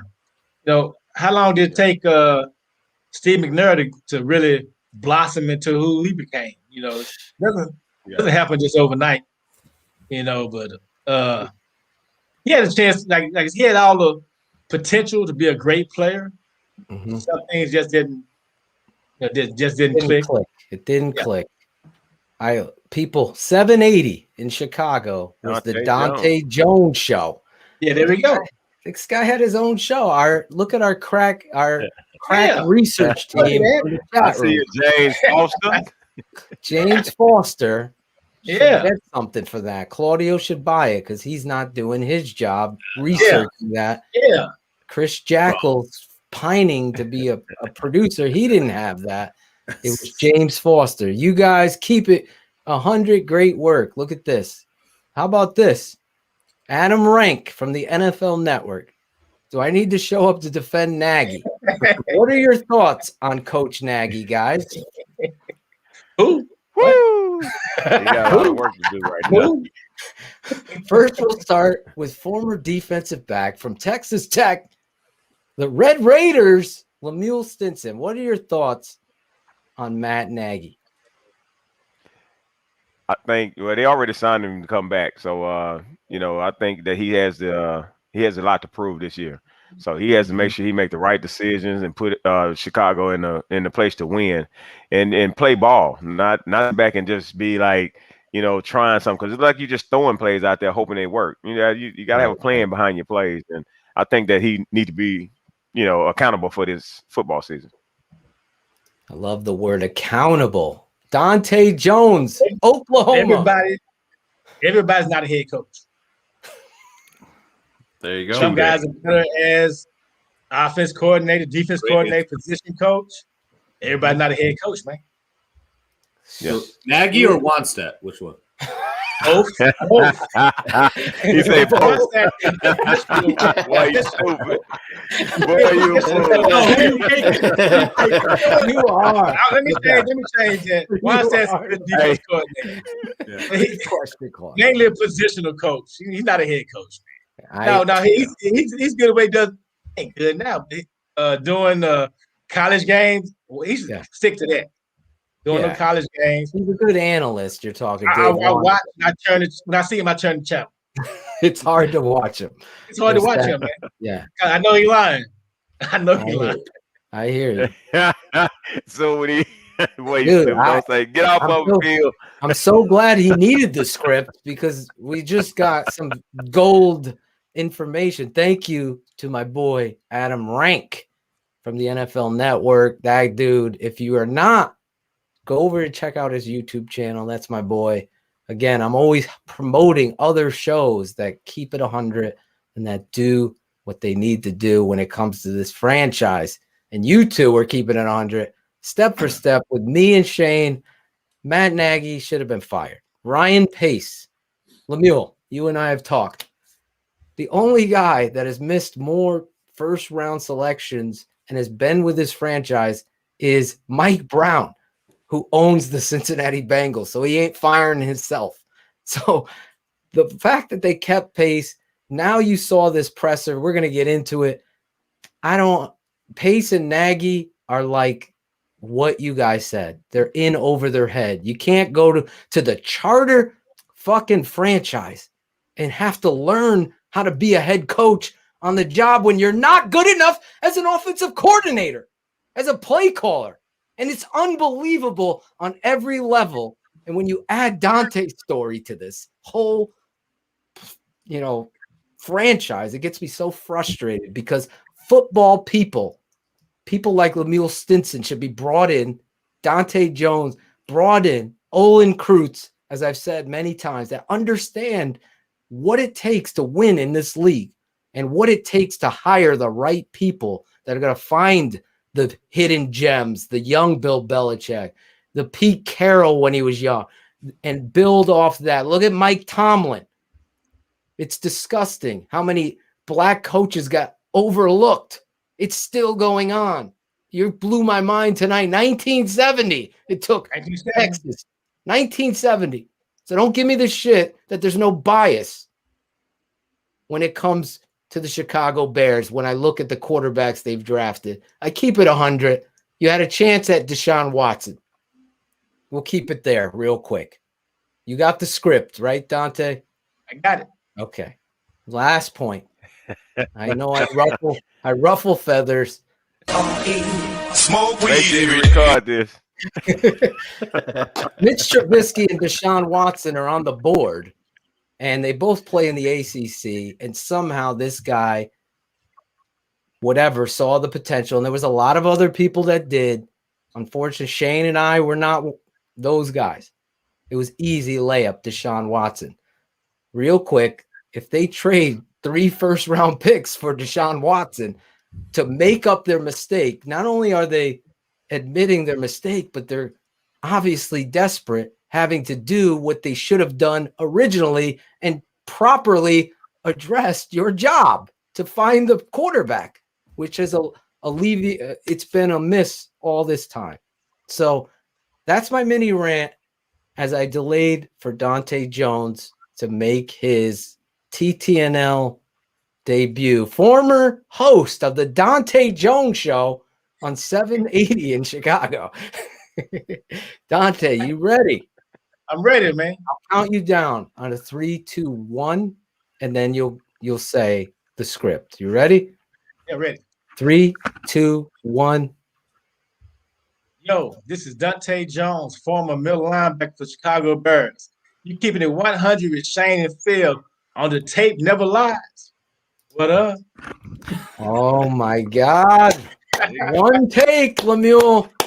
Yeah, one take, Lemuel. Well, come on now. One take, Lemuel. You have to run that back.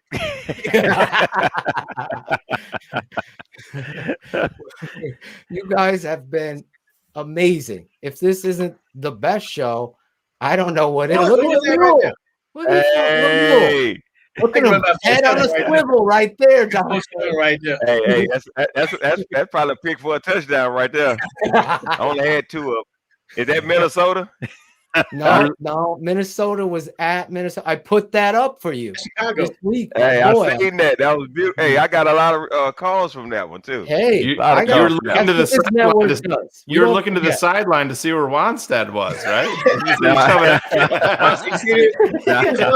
don't think Wanstead at that time. It was probably Ditka. That was it had to be Ditka.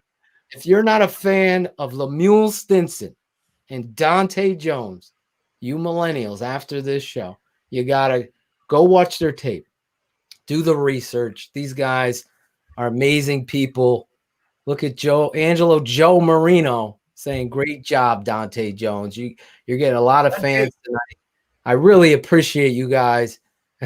Lemuel jumping on with you. Teammates, friends, that's really what this is about. This is a family. This is my dude. We appreciate that's my line. Hey, that's my linebacker, ride or die. He always there for me. So we always, watch out for you. I think I owe him a lot of money right now because Oklahoma been beating Texas Tech since he got out the league. $20 a game. So yeah, I'm down right now. I have a Bears nerd. I'll have him do the math. We'll get the tab over, and then we'll film you paying your tab for Dante Jones. He ain't gonna get it. We're already the next reunion, a couple of drinks, we even, man. We even. All right, got it. Then we start back. We start back over. We want you guys to come out. I got my beer glass right here. There you go. Cheers, y'all. All right. Cheers. Mine's up there. We want you guys, when COVID clears up, we're going to define the game that we're going to. And we definitely want Dante Jones, Lemuel Stinson to join us there. Big tailgate. You see all the fans chiming in. They're all going to come out. We're going to have a big meet and greet. We're going to perform music, interviews. The Dante Jones show is going to return. It's going to be a crazy time. We'll have you guys out there with us. Your family now. Your family now here at the Tape Never Lies Network.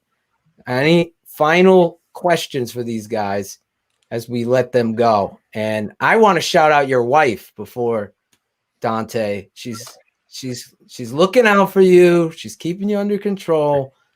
Next time he's gonna go all the way in on Dave Wants to.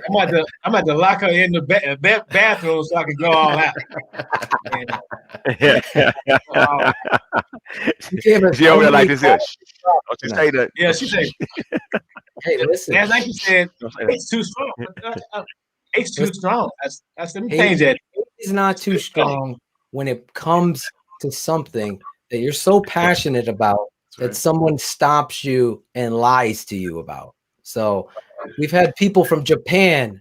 You see right here, greetings from Mexico City, my boy Loki Del Rivero. You had people in Japan, Brazil, Logan Frost. He was checking in from, where's he coming from? Libertyville now. I thought he was coming from the Philippines. He's coming from the Philippines, but he's from Libertyville. Okay.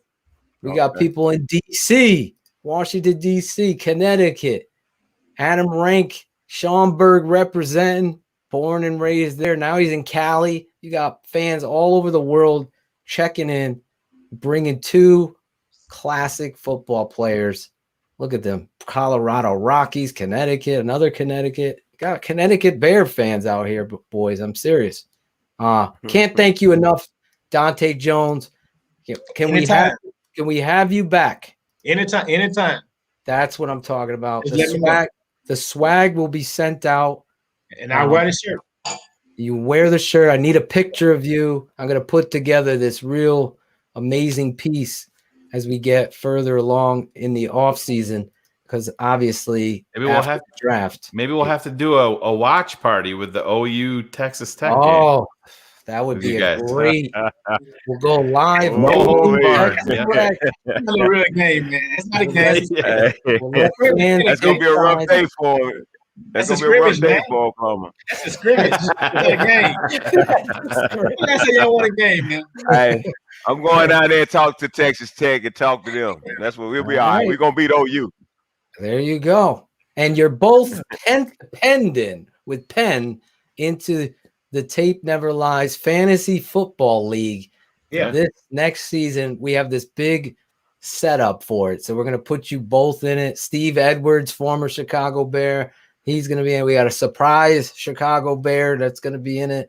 We'll release that. So fans, if you're wanting to be in that, go to www.thetapeneverlies.com, become a patron, and you'll be part of the Fantasy Football League with Dante Jones, Lemuel Stinson, and Steve Edwards, and some other surprises, as well as swag and all of the other great stuff we have going on the patron side.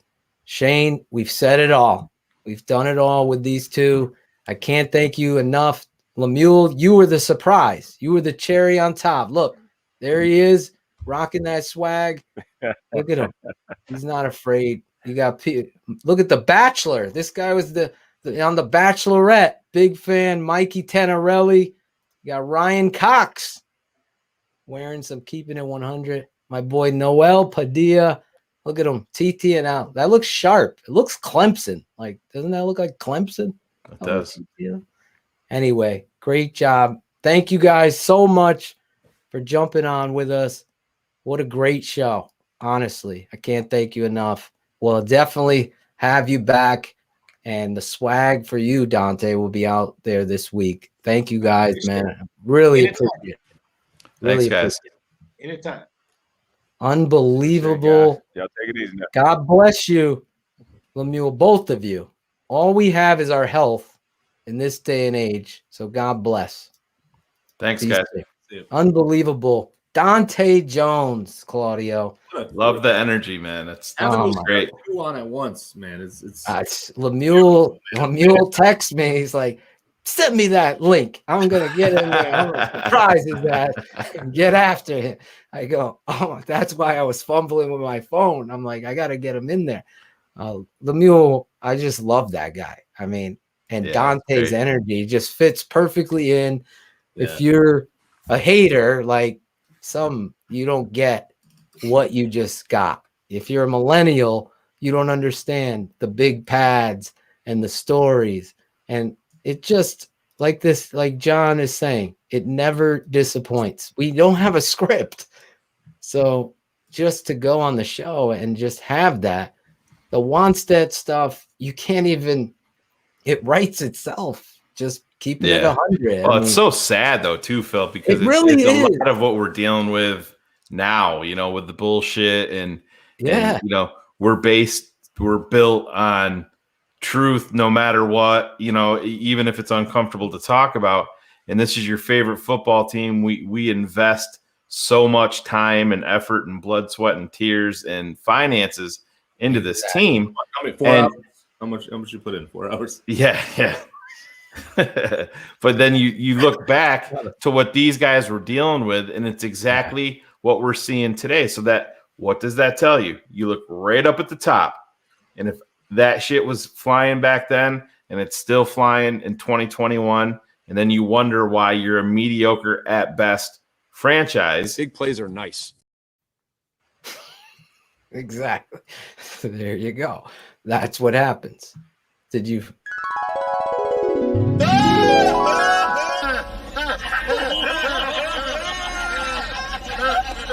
Is that Bears nerd?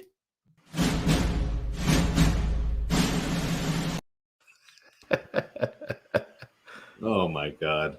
They just don't ever grow up, Cars. They don't ever grow up. In typical fashion, you don't even have to say a word now. They just be like, we'll preemptively do this. Premature enunciation or whatever we want to call that might be a problem for this crew. What's up? How you doing? Did you watch that interview there? Were you watching? I watched parts of it, but no, I've been fighting with a 4-year-old to go to bed. It's always a good time around this time of night. Just give him some Robitussin and send him to bed. NyQuil dart right to the neck. Her imagination was keeping her awake this evening. She couldn't close her eyes because of her imagination. So it's always something. Yeah, well, we had Dante Jones on. Lemuel Stinson came on to chop it up with us, Cars, and unfortunately they kind of took us behind the curtain and let us know how much things are still the same today. They were back then going up and you're going to be on the team. And then you're at home watching TV, and Dante finds out that he's been released. So he calls his agent, and they call the Bears, and they're like, "No, we didn't release him." And then he's like, "Oh, okay." 24 hours later, they release him officially. Dave Wanstead walks up to Dante Jones and said, "Yeah, we're gonna move on, but if you still want to come to the facility and work out and all that stuff, you're good to go." He comes up there the first day, and how long was he there, Phil? What do you say, 30 minutes? And they kicked him out? Told him you got to get out. And yeah. What did you say about collaboration? I don't think Dante Jones is sending Wanstead a Christmas card. No. But I said that's how it's again, points right up to the very top, and that this has been going on for decades. And it wasn't just a Michael thing, right? Like we always thought a lot of this was a Michael thing. There's a common thread. Absolutely. I think it's the first time we've used this, right? I like it. Phil's on mute. I love it. This is the greatest moment. Sorry. Hey. I was just going to give you a compliment. Now I'm thinking that. I wouldn't. I dropped this perfectly, by the way. I'm going to give myself credit. Isn't that? Yeah. Shayne, I got to tell you this, Cars. You have a fan in Connecticut. It's a I do. Yes, and it's a surprise fan. I honestly was talking about Cars and how amazing I thought you were when I was watching and putting together the Open with your laughter. And I'm saying Cars is killing me because he's falling out of his chair while Angelo was talking and shit. And then my wife says to me, I love Cars. I love what he brings to the show. And I think Stephanie he's thing. funny. Steph Atoshin telling me that she's a big Cars fan. So there you go. You got another fan. Well, it's got to be the name, right? There's power in the Stephanies for sure. It's super bad in Chicago. We should have showed Dante. No, it's not, Sheree. Is there an update on the Not Twitter? that I know. No, I think I'm still in Twitter jail. God. But no, you had my Twitter up there with those overlays. Did I? Yeah. No, it's fine. I'll take it down. Big plays are nice. They're good. Yes, they are, Coach. They are good. They're nice. So, obviously, guys, I'm not hyping it up. The interview with Dante Jones and Lemuel Stinson, it was a classic. I don't think it was a fun interview, and I don't think I'll ever forget it. And Dante Jones, I just never heard him speak. No, I hadn't either. I didn't know about the radio show he had, the Dante Jones show. Yeah, I was trying to look up online to see if I could find like a clip from it or a picture or something, but too bad Claudio didn't fucking think of that. Yeah, it's too busy. He's too busy. He's got too many things going on. Can we add Claudio to this picture? He's too busy deleting things from Facebook. He's deleting? Yeah, Claude is. Claude, I apologize. You're deleting from Facebook. You're helping out. You're doing a great job. Gangsters, what's up, gangsters? What a night. Now we got to get into the tape lying. This is the only time it lies is when they go in front of the camera and they got to talk draft and they got to talk about this. But the reality is, to Shayne's point, which he's going to make, they're not going to give you everything you want. The only issue I'll get off the table for me is don't placate and be condescending about Mitch. Just get back on the table. We can't see you. He's not a fucking fan.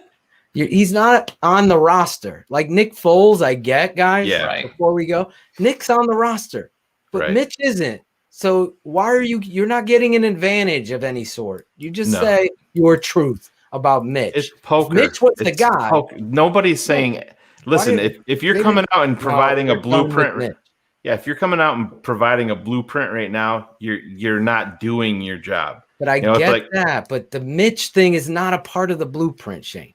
So I don't. The irony though is if they get left holding the bag, right? Let's say worst case scenario, none of these guys come over and the draft is like there is a scenario as far out there as it is. I agree that they knock on the door.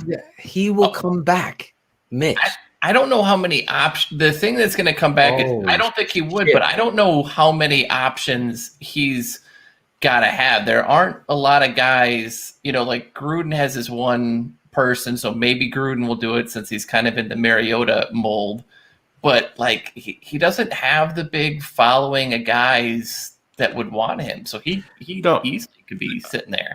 I think what Cars is really alluding to, Phil, if the Bears swing and miss in an epic way, because we don't know how the draft is going to go. We don't know if they're going to be able to consummate a Wilson or Watson deal, and who knows how this goes.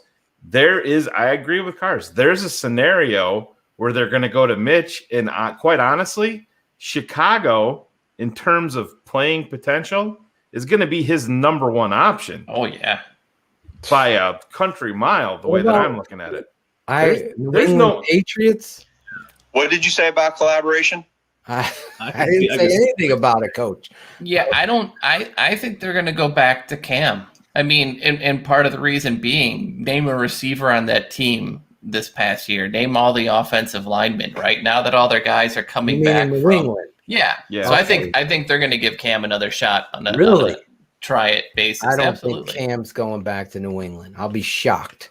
Just like I'd be shocked if Mitch comes back to Chicago. I would be shocked there, but it's like a marriage. No, we're not promoting it. Right. I'm just saying I think there's there is zero a scenario. Zero. Like no, I think there's someone come check on me if it happens type scenario. They made it clear that Mitch is not coming back. I can never. I honestly, there's less than a 1% chance. Sure, but it's totally the Dumb and Dumber right now. So you're saying there's a chance, right? Yeah. Like that's completely where it's there at. There is a path where zero you chance it happening. I don't think it's likely, but what would you do if he comes back? Honestly, I would be disappointed because I would laugh hysterically. Yeah. Yeah. Is there a more fitting way for the Pace Nagy thing to end than to try to go to Mitch to be the savior, not change anything, and then fail all over again? To your it's point, lighting your car on fire before you jump it off the fucking canyon. You know what I mean?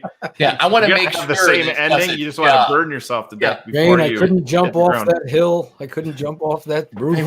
But they would get to collaborate as they drove off the hill. That's the important thing. They would collaborate the whole way down. What did you say about collaboration? Oh, Jesus.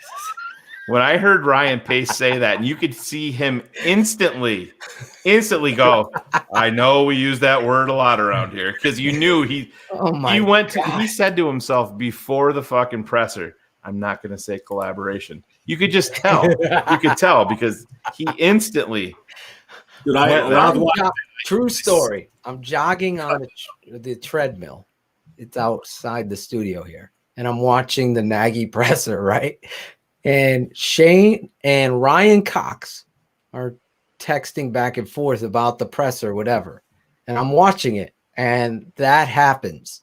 And, for me, I don't know how everybody else runs, but on a treadmill, if I stop, it's freaking like trying to restart an engine.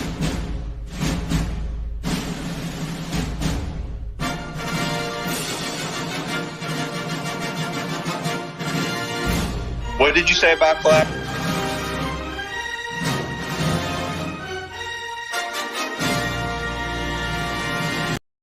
Real quick.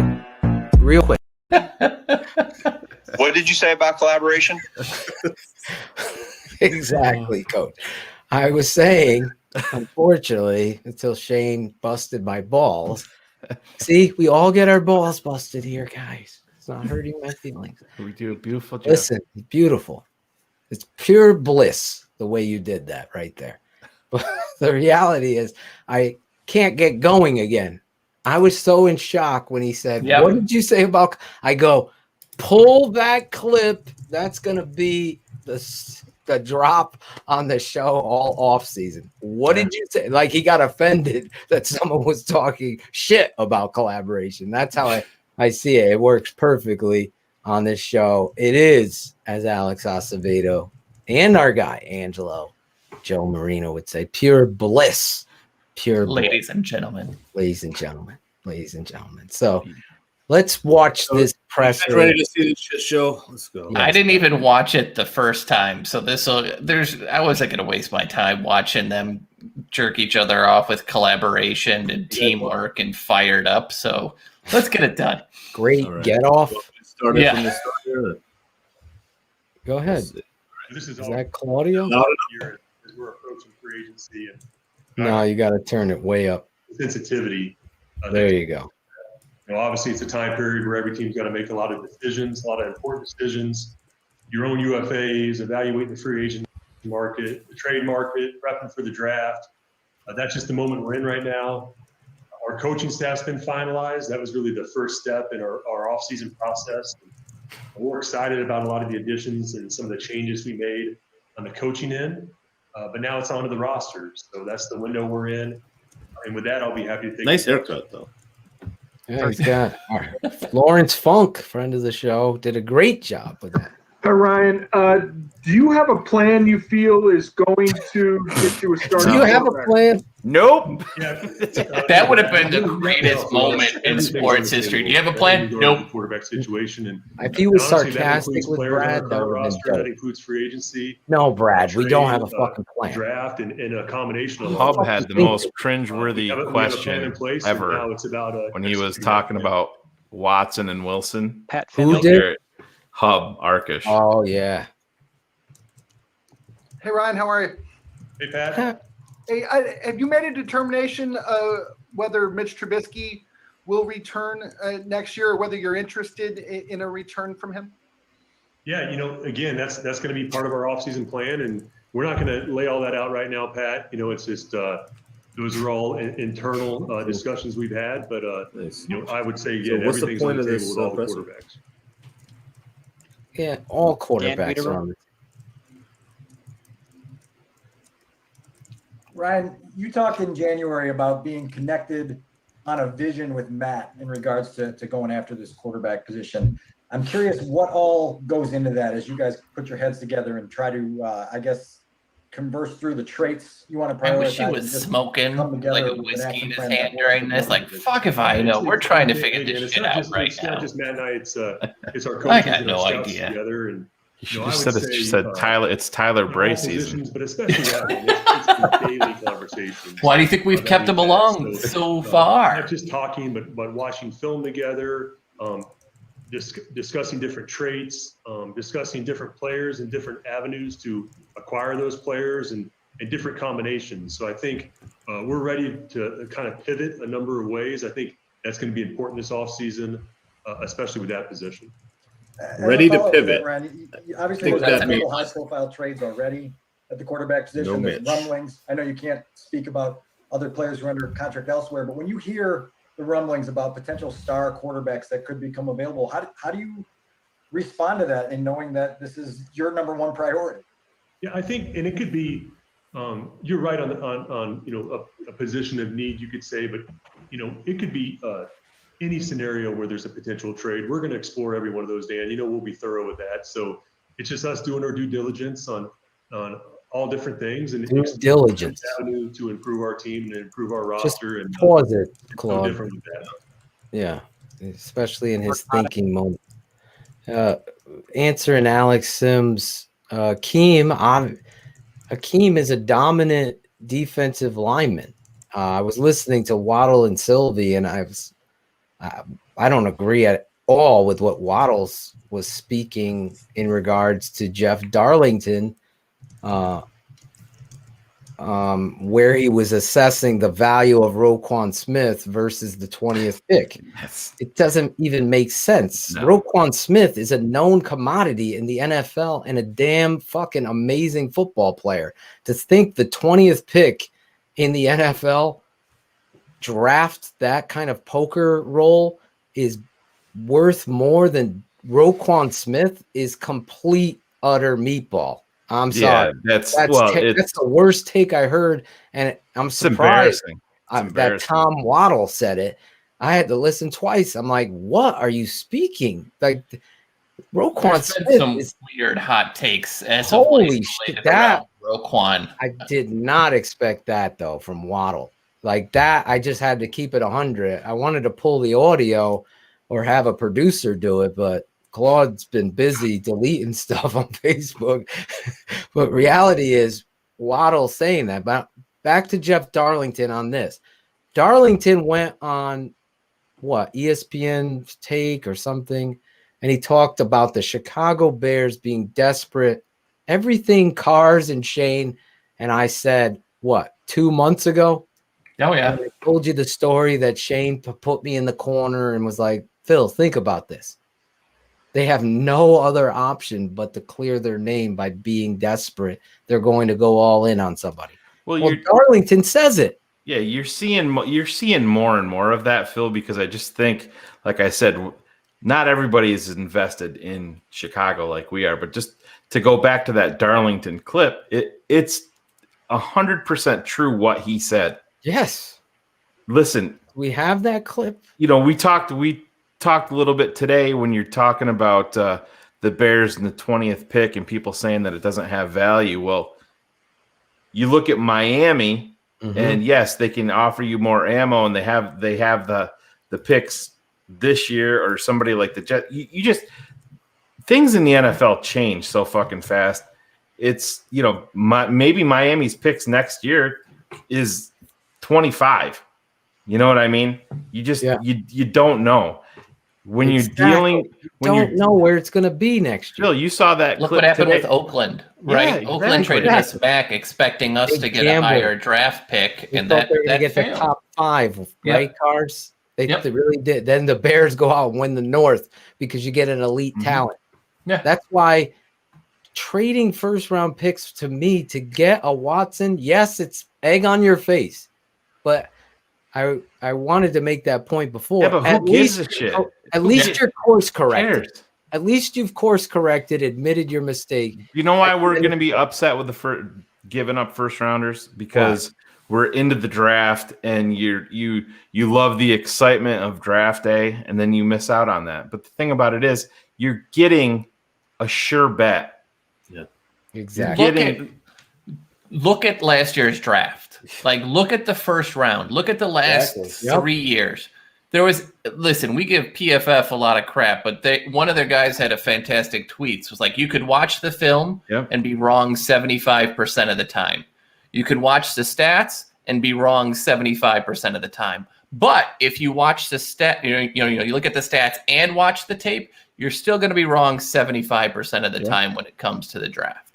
It's true. Maybe 10 of those guys in the first round made a significant impact. For every Justin Jefferson, there's a bunch of guys that didn't do anything, right? So, yeah, you're giving up the potential, but it's like you just it's a crapshoot. It's always been that. It's art, not science. Busts. You have to. That's why billions of dollars are spent. I talk about this all the time with us.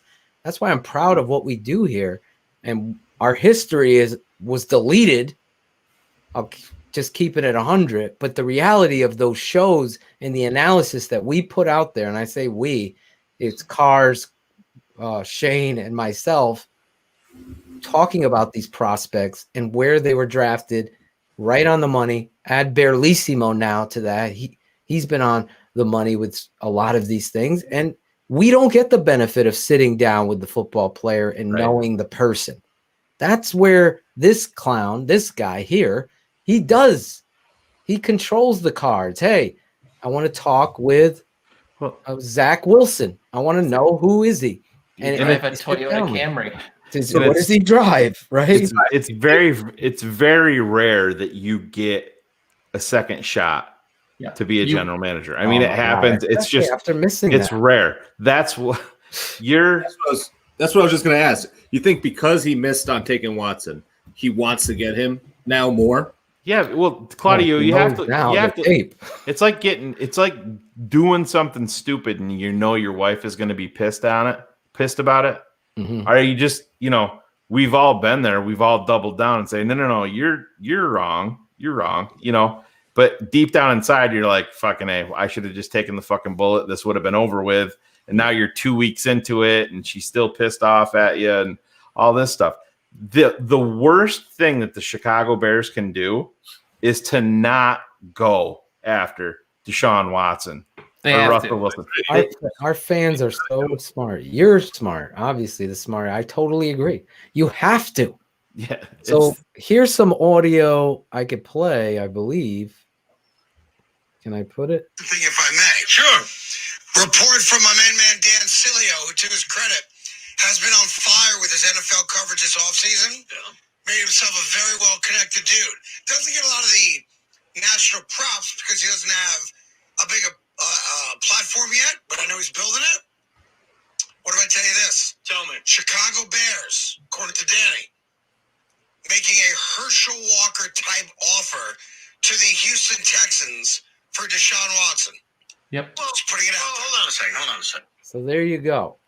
Everybody's now, like Shayne's saying, catching up with that. And the reality is there's smoke because they have to they have to fix this. We've said it before. It's got to be done.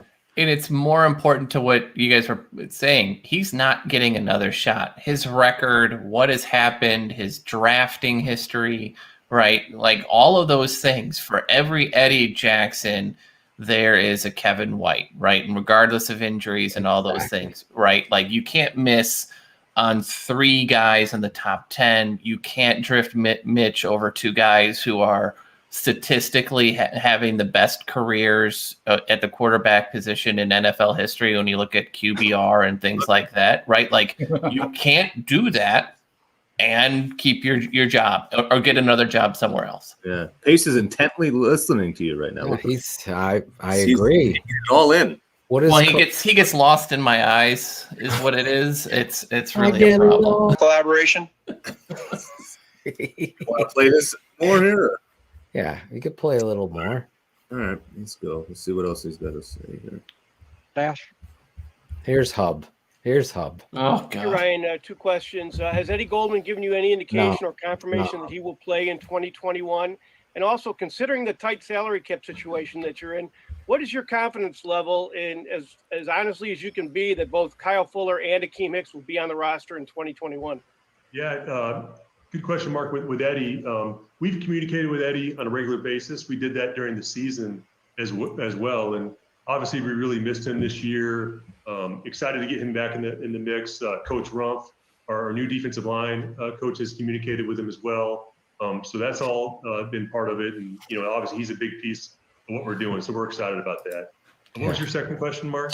Considering the salary cap situation, what's your most honest assessment of your confidence level that both Fuller and Hicks will be on the roster next year? Yeah, without getting into specific players, I think this is going to be a year, Mark. You guys know it's going to be about adjusting, and we're not the only team in the league dealing with these circumstances. And you extend Fuller and you extend Akeem. There you go. You trade those 2 guys unless you're trading them. For us to create room with our cap, not just releasing players. That's fucking a hard part of the business. why are you signing JP Holtz for God's sake? Yesterday. Well, it's Phil. Even on that, I mean, I'm no Holtz fan. They're exclusive rights free agents. That means nothing. They can't even. These guys can't even taking valuable snaps. No, I'm just saying they're concerned. That guy shouldn't be on an NFL fucking roster. They're not taking. They're not taking snaps now. That's. It's not even. It's not a guaranteed deal. Just shows you they can't analyze talent. And I pause it for a second, Claude. But they can, Phil. They can cut any of those guys tomorrow. I hope they do, but they can. They're not guaranteed. They're an exclusive right free agent. They don't even have the ability to go out and negotiate with any other team but the Chicago Bears. You just bring those guys back as bodies. It means nothing. They know you're. JP Holtz has done 0 on tape to say he should be back. But I don't know. You saw those missed blocks in the fullback position. You can't find bodies just anywhere to swing and miss. Oh, that, okay, you could sell me on they can cut him, but this guy has started for the Chicago Bears, and it's how? It's the same thing with Leno. It's the same thing. What are you watching? Like, it doesn't take that rocket scientist. And just to clear up one other thing, I saw someone in the chat. Watson's not coming here. Yeah, he is. Yeah, he has been informed. Mike Vick has told him to go to Chicago. That's his idol. You can't say that there's the same person was saying that there was no way that the Bears were going to get Khalil Mack. Exactly. Stop saying that. Listen, Adam Hogue talked about all these scenarios on their latest podcast, and he specifically talked about Akeem Hicks, specifically talked about Kyle Fuller, and I think he's right, Phil. If they get into the Russell Wilson or Deshaun Watson game, I think those guys they're gone. Really? Yes. Phil, you clear $24 million by moving it. And listen, I'm not saying that they can't play. Big fan of both players. But I'm saying you get into this game, you have to pay the quarterback. Before you go on. They're not going to move on. Did you see the NFL with Disney, that deal getting done? Did you see the NFL with NBC and CBS? We're talking $4 billion from CBS alone. That's next year.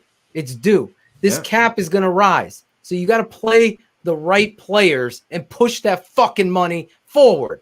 Don't give away talent and Phil, be stupid. what they're going to do is what we've been talking about. Yes, we know that the the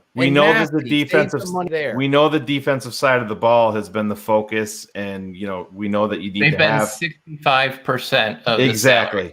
You're gonna Phil, if they bring in Russell Wilson already told you, but this is what I'm saying. Russell Wilson has already said back channels that his blueprint is to what Tom Brady did. He wants to come to a team. He wants to bring people with him. So you're going to see a fundamental change there. Same thing with Deshaun Watson. There's going to be you're going to see more resources geared towards the other side of the ball because now it's going to be the flip. It's going to be the flip 100%. It's not.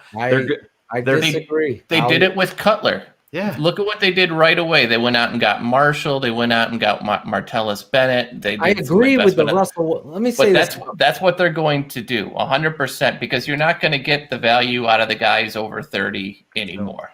The deals just aren't there.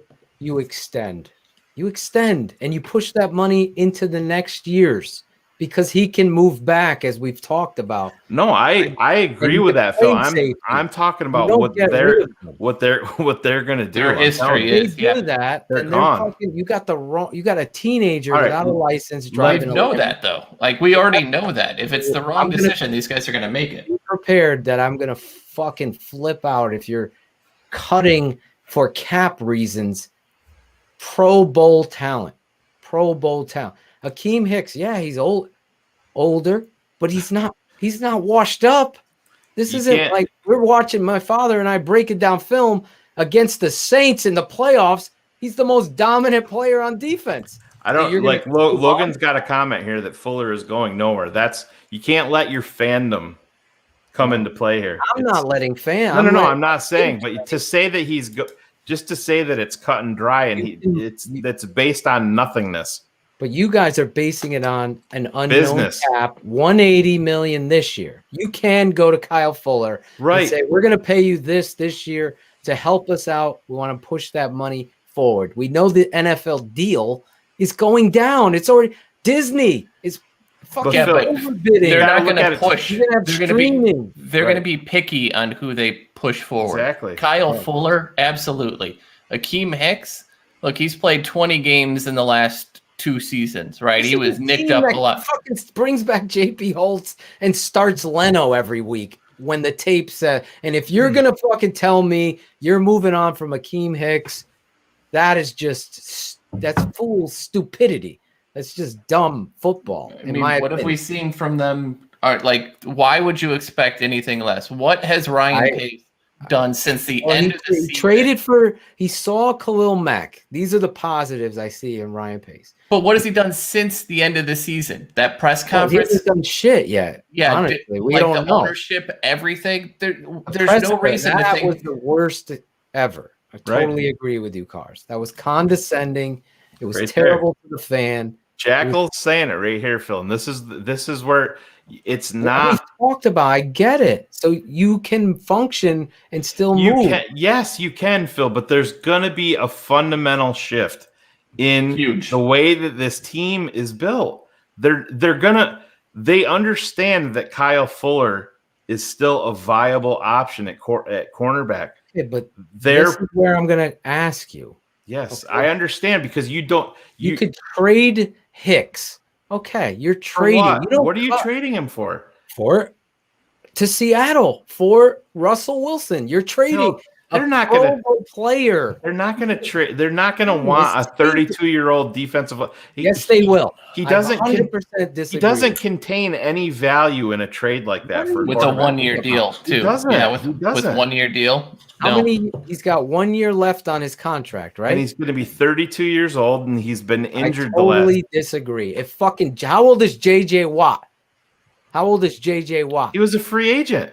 And wasn't traded. He got paid.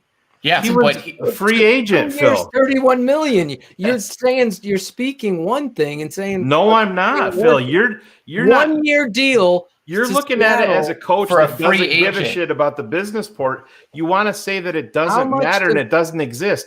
JJ, it's just like if Dak, listen, if you could make an attempt to trade for Russell Wilson or Deshaun Watson, and if Dak Prescott was a free agent right now, the Bears would be throwing gobs of fucking money at Dak Prescott just because he's free and they don't have to put draft compensation. They would, Phil. Yeah. That's the way this agree. works. I don't agree. It's the way that you it have works. to analyze the position, right? Of course. What have they That's not- analyzed, Bill? What have they analyzed? Nothing. Okay, but Nothing. I'm telling you, I'm keeping it 100. Here's the reality.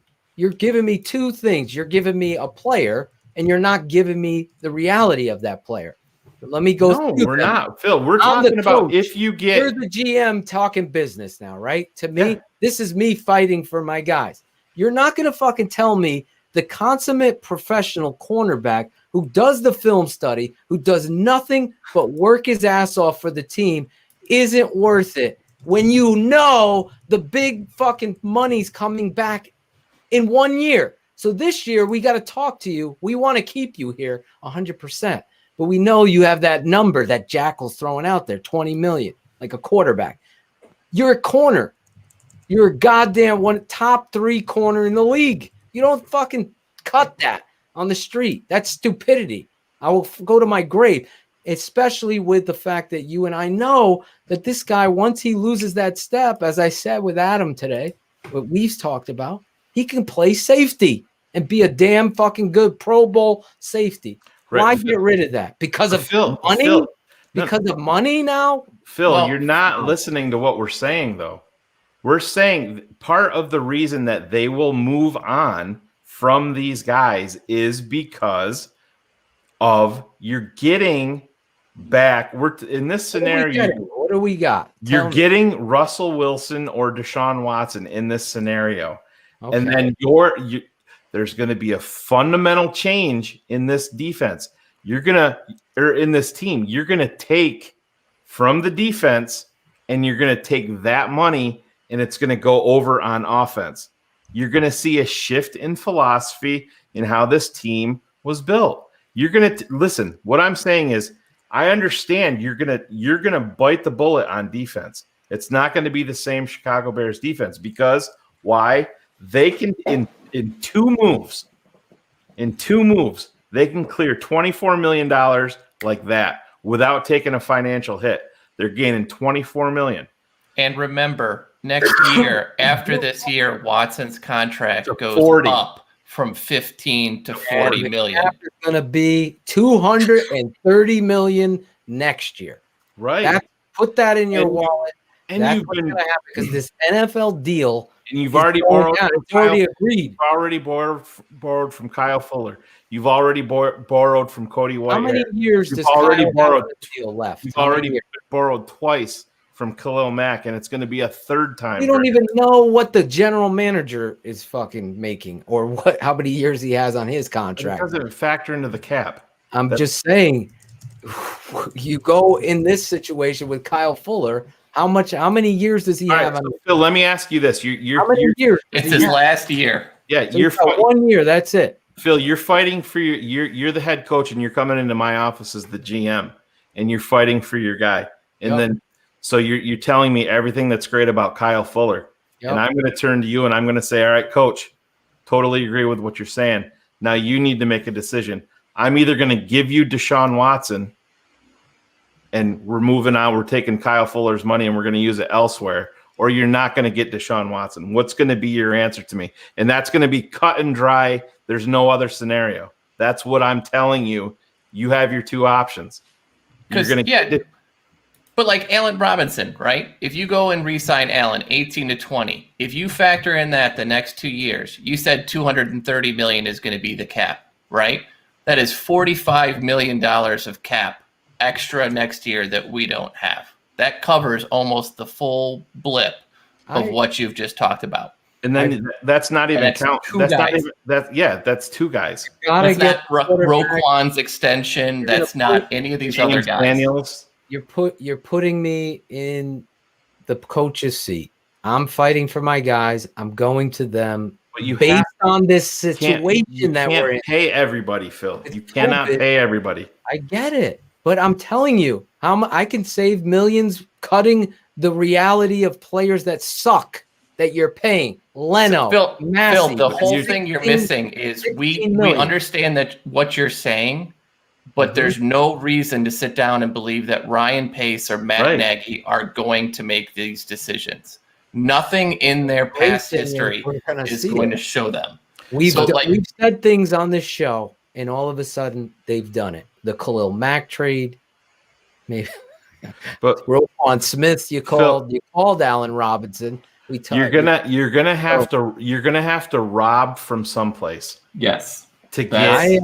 I'm going tomorrow, and I'm reaching out to Akeem Hicks. This is our situation. I'm being very fucking transparent. I'm not playing the salary cap off, Mike. That's the fucking dumbest shit. I know there's a salary cap, but I know how to play and manipulate the cap that's been manipulated every year. And this year is the only year it's gone to here. And we don't even know what the number. It could be 185, 192. Adam Schefter said 181. When? From everybody Today? like 2 days ago, from everybody that he's talking to, they said it's going to be 181. at least 180, and Adam Schefter said 181. Guys, there's no script here. We don't fucking agree. We don't agree. We all agree on Mac Jones. No, but that's what I'm saying. Just because I'm saying this about Kyle, I think he's a fantastic player, but it's not logical that they're gonna say, listen, you go and extend him. You keep saying just cut him. I'm telling you. No, I'm telling you what the Bears are going to do, Phil. That's stupidity. They need a wide receiver. Yep. In the instance, they need two tackle. Look, Phil, you get it, but you're hammering what you would do. These guys don't do this. The only thing they should do is they what don't we would do. The only way that they would do. They're going to get money from Jimmy. Listen, they're going to move off of Jimmy Graham if they get Deshaun Watson. They're not going to move off of Jimmy Graham if they get Russell Wilson. Exactly. So that's even more money that you're going to have to make up for. Two things I want to say. Answer one question: Watson or Wilson? I choose Wilson. I choose Watson. You choose Watson. Cars. Who do you want? Watson's legs do scare me, so I would rather have Russell Wilson. Claudio. Watson all day. Watson. So two for Watson. Well, he could be 10 years franchise. Okay. This guy could be 10 years too. You see Tom Brady at 43. There's no, he could be Just 1 year. Mine's injured, like Carr said. And mine's totally based off of age. Mine is totally based off talent. If I had to choose, let me just say this, and then I'm sorry. Game on the line. Packers are up 7. Bears get the ball. They're driving down the football field. Russell Wilson with the ball in his hand. We've never had that. We've never woken up, like I said to Adam today, on a Sunday morning, knowing that our quarterback could be the difference in every freaking game. We have. We just know that it was been the negative difference. We've been trotting out Jonathan Quinn and Craig Kretzel. You're sitting there praying for a quarterback to be okay. We've never had the guy. Listen, I'm not complaining about getting either one. I think Russell. I would rather have Russell. Yeah, I think Russell and Wilson. I love Deshaun Watson. I think Russell Wilson is going to be the easier get. Really? Yeah. Oh, 100%. Because that franchise isn't fucking stupid as all get out. Look at it for everything the Bears have done wrong this offseason. Mm-hmm. The Texans have made it worse.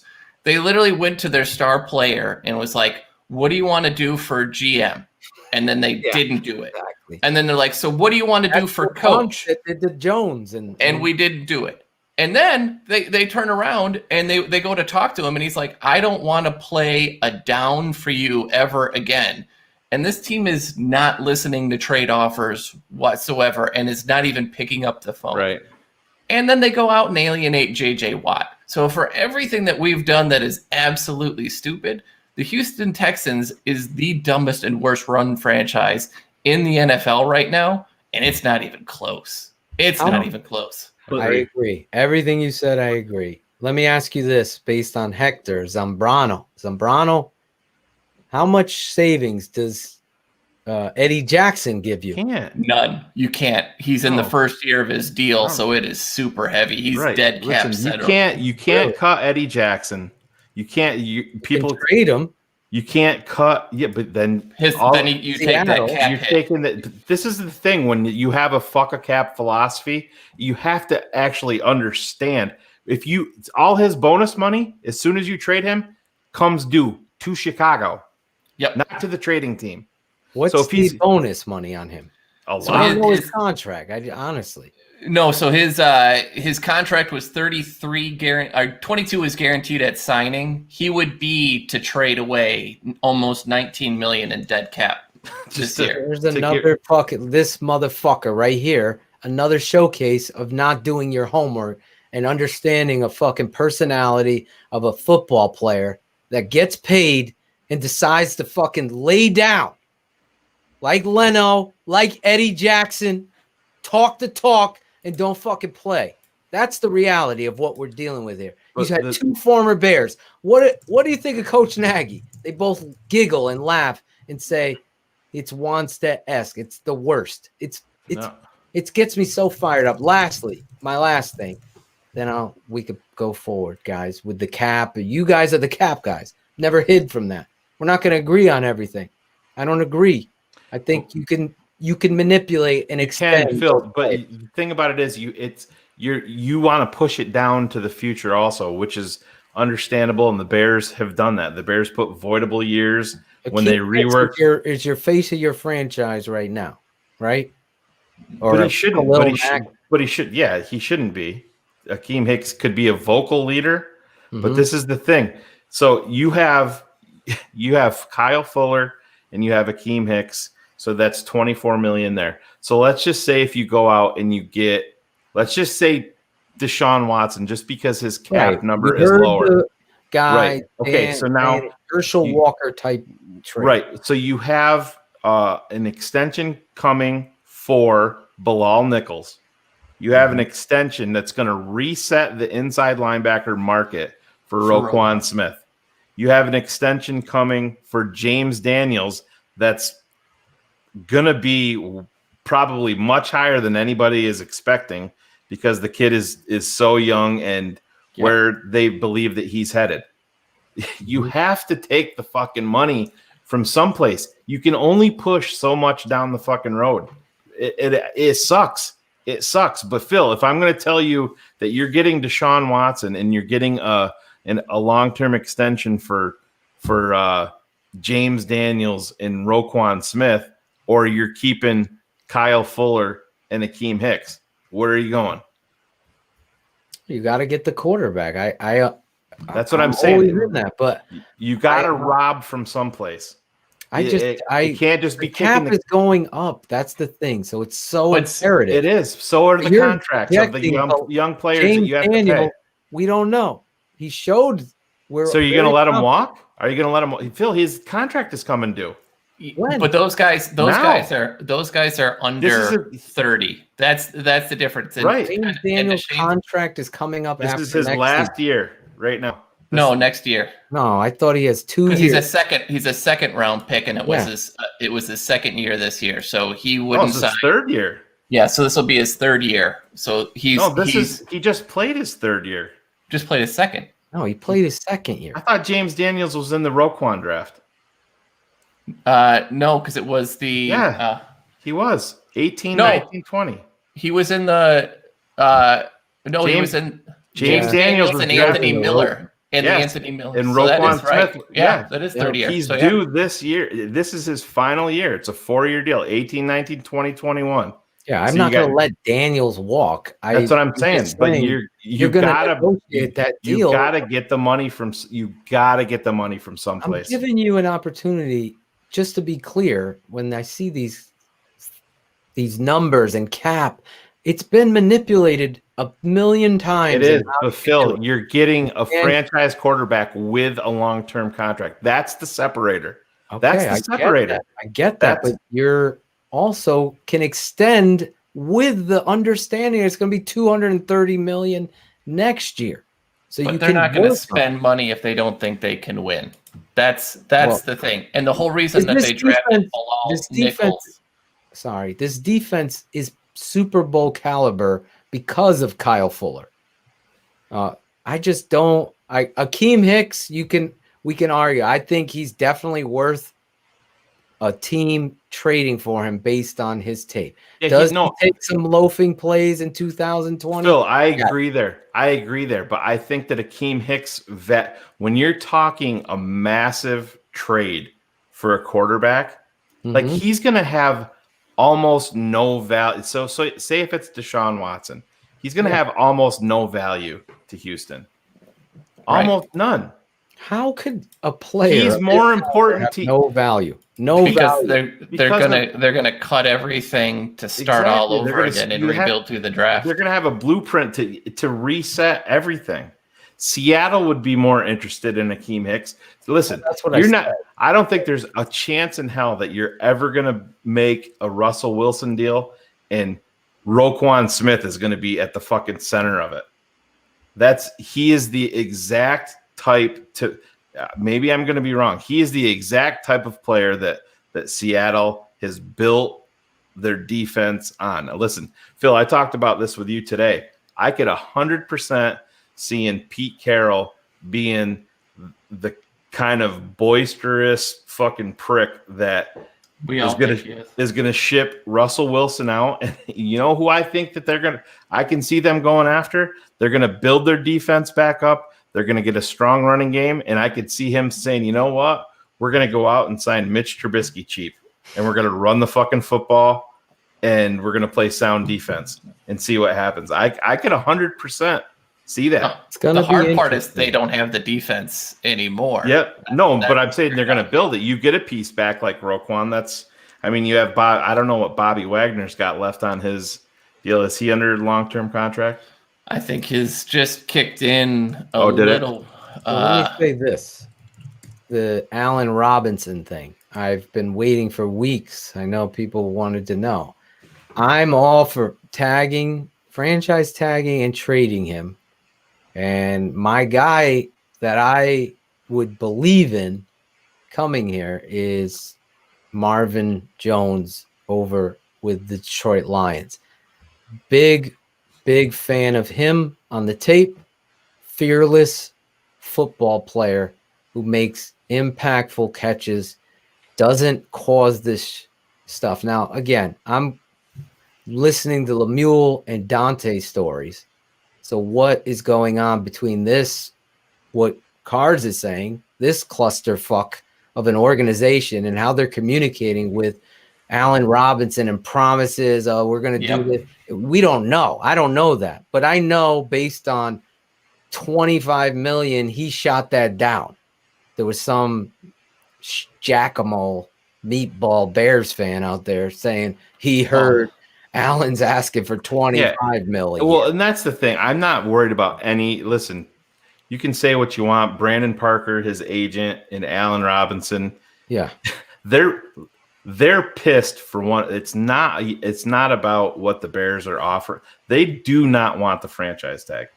Yep. That's what all of this comes down to. And it's $16 million for him, right? 18. Right? 18. Yeah, 18 million. They don't want. Allen Robinson knows better than anybody how fucking quick your ACL can snap. Right. He's lived it. He's breathed it. The fucking Bears paid him. When he was coming off of it, they believed in him. But this is listen.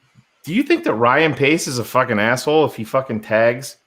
No, I don't. Yeah. No.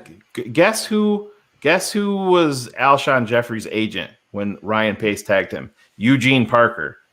Brandon Parker is Eugene's son. Yeah. And that's the Parkers are known in the NFL for causing these rifts. Sure. And you saw what he said. After the press conference yesterday, Brandon Parker sent out a tweet that said, "I plead the fifth." Well, that's what you should be pleading. Yeah. You're looking for sympathy on fucking social media from fans that are you want to turn the tide against the organization, and the organization should be held accountable. But listen, if you don't want the fucking franchise tag, then these players all need to get together and to fucking vote against the CBA, vote it out of the CBA, hold out and do your thing. You guys, what did you say about collaboration? But that's the problem. They're good. They have to. It sucks. I get it. They have to get the money from someplace. And listen, they have to. The fundamental dude. You're this fucking got 'em off franchise. This franchise is the Titanic. You know what I mean? They're trying. Yeah. They're trying to fucking turn it. We're taking on water right now, and they're trying to figure out. They're trying to head away from the ice spray that you could get for only Flex Seal. Flex Seal. And don't think for one fucking TTNL, minute. it's the Flex Seal. Don't think for one fucking minute that the blueprint in Hallis Hall is this. I'm gonna go. We're gonna invest heavy in the trade market for Russell Wilson or for Deshaun Watson. And then this is Ryan Pace's play. After that, I built you the defense through the draft and through free agency with different signings. I've showed you that I can do that. I'm going to fix the quarterback with a proven guy in Watson or Wilson. You need to give me the time to build the defense back up on the other side of the ball. I've showed you that I can do. And don't let Cars was on this from fucking Jump Street. Don't think that if the Bears go 7-9 next year that these motherfuckers are launched. They're not. I pray that Carr is as wrong as he was about fucking Carson Wentz coming on a Friday. That's the only thing I pray. They're not. That I don't think you're right. I have to prepare myself for it. Yeah, I gotta agree with Chris Godwin. I like Corey Davis. Marvin Jones and Chris Godwin are my two receivers that I don't think Godwin's got a chance of getting out of Tampa. I don't either. He was my number one, Shane. You remember? Yeah. Number one receiver coming out of that draft. I love that kid. But Marvin Jones, to me, you're getting so much of a solid football player. Allen Robinson's solid. The thing that separates the two of them on film, keeping it 100, Allen Robinson takes fucking plays off when he's not getting the ball. He's not blocking for David Montgomery. And Baralissimo can attest to this too. On at least 50 plays, 50 fucking loafs. And there's no accountability with this fucking coach. So I don't like that. Marvin Jones plays the game, and they're not using a transition tag on Allen. I mean, you're just inviting yourself to get totally fucked, and then you're going to lose them for nothing. Yeah, I would franchise him and trade him, honestly, and I would go right to Marvin Jones. I don't know that he would have that value because, look, I think Allen is a great wide receiver, right? Right. Let me take it back. I think he's a very good route runner. I think he's very good at contested catches.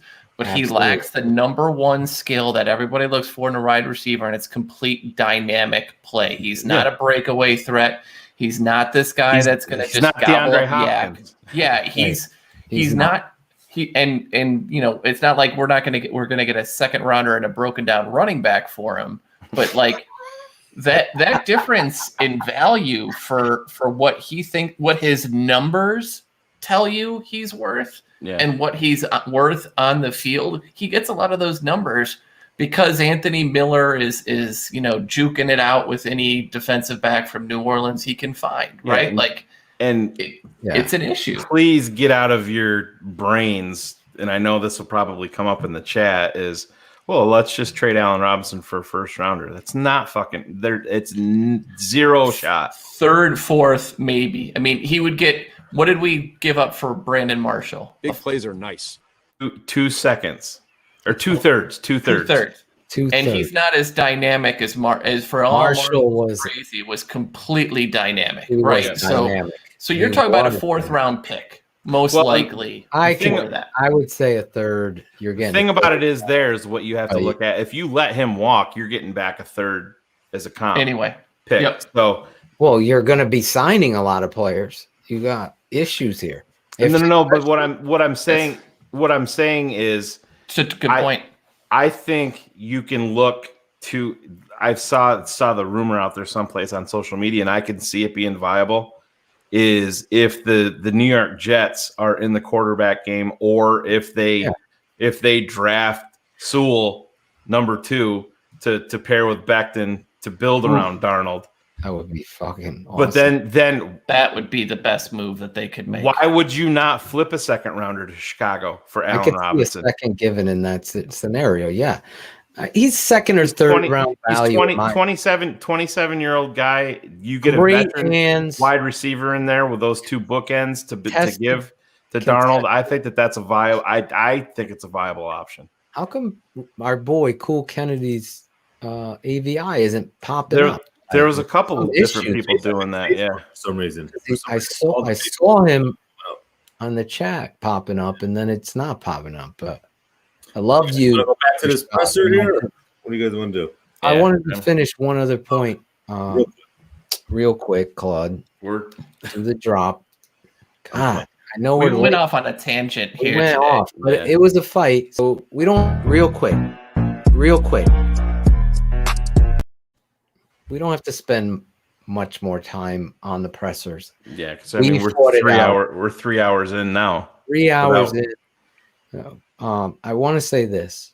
There's no doubt. For clarity, you can't loaf. You can't be a professional wanting money and not be a teammate. Yep. That's got to be in the assessment of this. Is this guy a great football player? Great hands. I saw my boy Necrone. Yes, great hands. Made some amazing catches. But I can get that for less money, and I can get an effort football player who's just as good, in my opinion, as in Marvin Jones. I really believe in that football. Chris Godwin, too. Corey Davis, he hasn't shown me enough.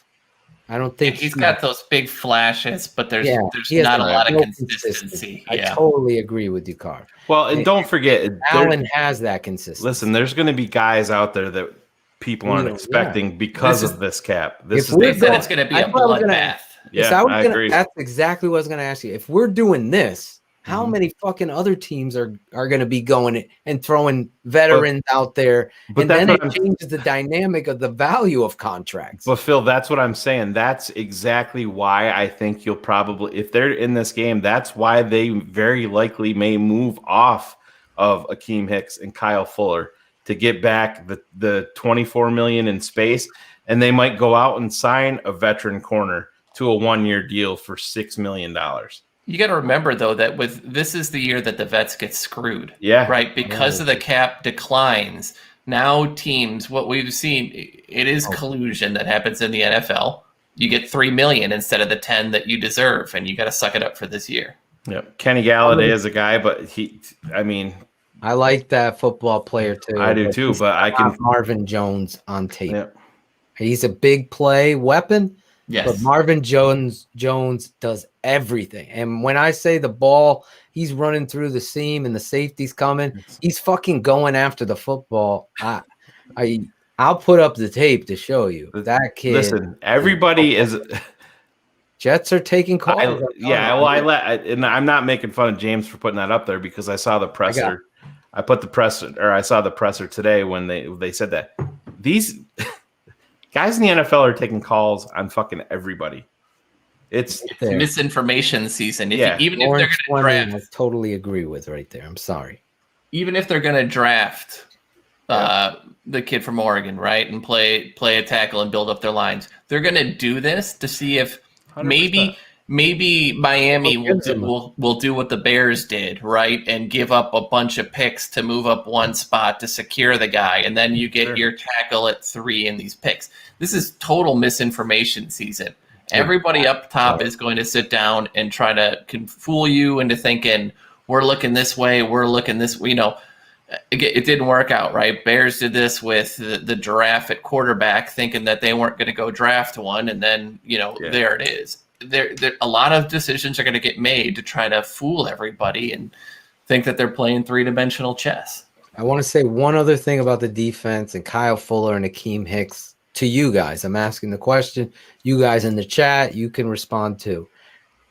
in your scenario, if what you're saying is going to happen, like you guys believe it, 90% chance, what are you putting a percentage on? That's not the question. No, I think if they're making the move for Wilson or Watson, I think you're going to see them trim from the defense. One of the two is gone. Yeah. I think like Hicks is gone and they'll extend Fuller because he can play out. I don't think they have the faith in I would be okay with that for the record, especially if you're getting that quarterback. I want you to keep that corner, but my question to that is that fair to you hired this young defensive coordinator, giving him the job, and now you're cutting bait on talent and welcome to the NFL.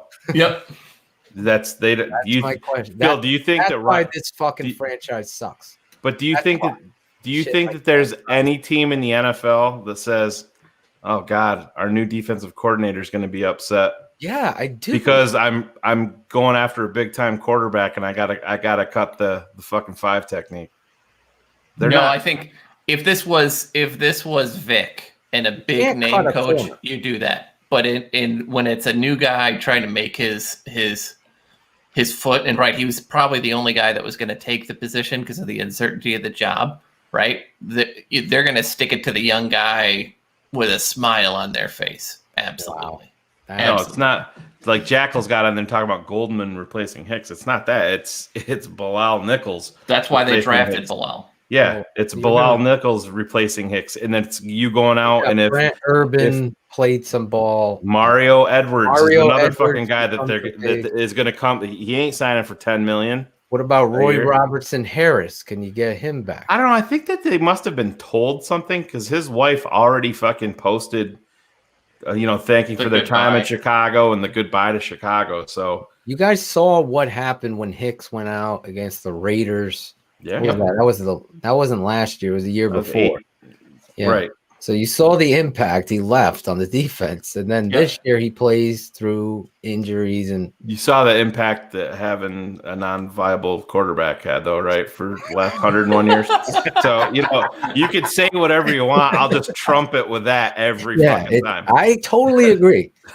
That's where it starts, and that's where it ends. I'm going for Wilson and Watson. Who's your last resort? The draft. The draft. Yeah, the draft. Yeah. I said to Adam today, Mac Jones and my boy Jacoby Brissett. If that's what that would be my last resort. Get up, get Mac Jones.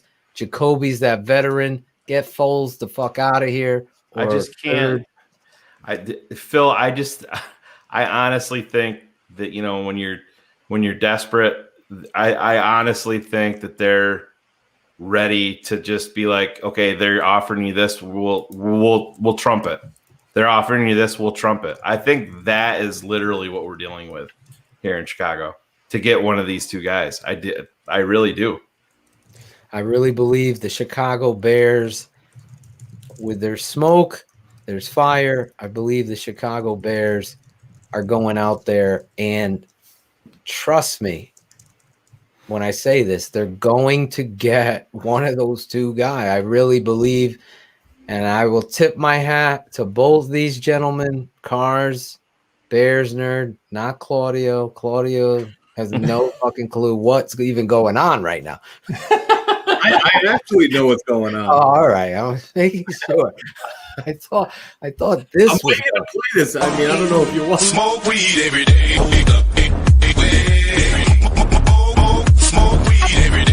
I know I will.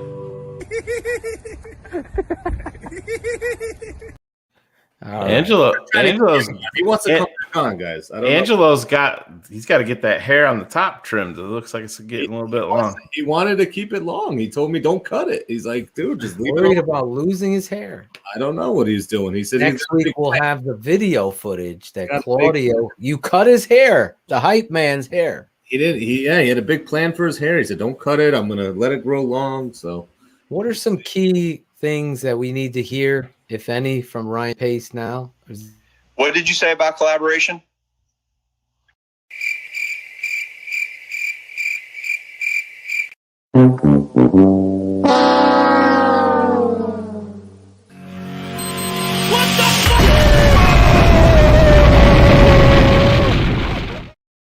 a little angry there.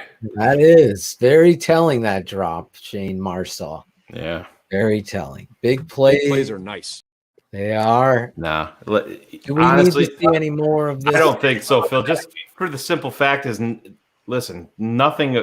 There was people on Twitter saying, "Oh my God, they didn't say a fucking thing." Well, that's what these press conferences are. You learn two things. You learn about off-season surgeries. You learn about. And you can't really give you an advantage. I don't want to get. You can't talk about certain things. First rule of Fight Club is you don't talk about Fight Club. Yeah. Like Ryan Pace's face right there is looking at the compensation that he's going to be giving up for quarterback in the trade. That's what it is. But that's where, Phil, that's where all of this starts. It's where all of it. Honestly, nothing else matters. For real, nothing. Charles Leno doesn't matter. Kyle Fuller doesn't matter. Akeem Hicks doesn't matter. Look 2 years ago, right? Yeah. San Francisco's defense was insane. Yeah. Absolutely insane. They lost a Super Bowl because they needed a quarterback to make a throw, and Jimmy Garoppolo was too busy staring at the porn star he's dating to really be accurate on that throw, right? Like the way the league is set up now, you need a decent defense, but one that forces takeaways. And kind of like the Lovey is a threat to score at any point in time. You don't need to be a top 10 defense, but you need to be an aggressive defense. You have to be able to put points on the board. To do that, you have to have a quarterback. And that's it. The difference between Buffalo last year and this year, Josh Allen takes the leap, right? And they were a much more dangerous team. Well, Nothing matters without that position. Nothing. I totally agree. What do you guys think about Nagy and the presser actually dropping Alex Smith's name when he was asked? I looked at it as gamesmanship. Yep. Like the quarterbacks that may potentially move via trade. I think Nagy threw that out there, be like, hey, you don't want, all right, you're going to sit on this. Well, I'll just go get this guy because. Yep. What do you guys think about it? I think there's an appreciation for what he had to overcome, and thus that connection has to be respected and mentioned. He can't be the answer. Oh no, not at all. That's all I think it was, though. It's like, if anything were to happen to a buddy of yours and you're on the show and he's enemies with somebody on the show, I'd still mention the guy because of what he's overcome. Absolutely. You know what I'm saying? Phil, That's what I felt like it was. You think about where the general manager and the head coach are in their careers with this franchise, and you're going to tell me that Alex Smith and Mac Jones quarterback room is what's going to put it's not. I mean, that's very, very, very far down on the list. Like I said, they think, but the thing is too, is that Nagy thinks highly of him. I think Nagy looks at him as a future coach. Sure. So I think any move around that, right, is to kind of get him into a QB room, probably working with Flip, just to see, what he can do and whether he could step. That's the position. He's a camp body, maybe beats out Foles if they can. I mean, but like he won comeback player of the year, and you saw the coach that they had do a video tribute to him. It was Matt Nagy. Yep. That's how close he is with Alex Smith. And I don't think listen, you can bring in Mac Jones, who you can say he's NFL ready, but he'd be a guy that you're going to sit down. But listen, Alex Smith can go out there and his fucking half of his leg can fall off in the first quarter. And then where are you? Then it's the Mac Jones and Tyler Bray show. Hey, they used to show it bleeding on the sideline, right? Like there's some concern there. Yeah. Listen, we've talked a lot tonight. We've got some stuff business-wise we got to get into, and we got some breaking news, Shayne. Breaking news. The Tape Never Lies Network. Breaking news.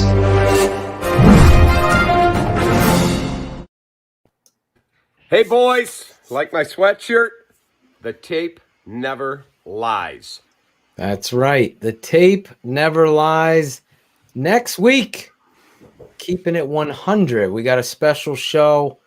We're turning it over and turning it around. We're going to have David Kaplan. Yes, this guy. David Kaplan on the show with just me and Shayne. No cars. Oh, me and Cars have a night off. Oh my Hey, God. boys. What do you want to do? Like my sweatshirt? Yes, we do, Dave. We love the sweatshirt, wearing and rocking the swag. We are going to be breaking down the quarterbacks, all of the options, just like we're doing tonight. Yeah, it's going to be a totally different Keeping It 100 show than you're used to. There's not going to be any segments. It's not going to be segments. It's just going to be literally, we're going to start the show, talk for a couple of minutes. Cap's going to come on, and we're diving in to this quarterback debate. Hey, Phil and I were talking today a little bit. Maybe we'd luck out, and maybe the Bears would pull off a trade next over Tuesday or Wednesday, and it would be Wednesday, and it'd be perfect.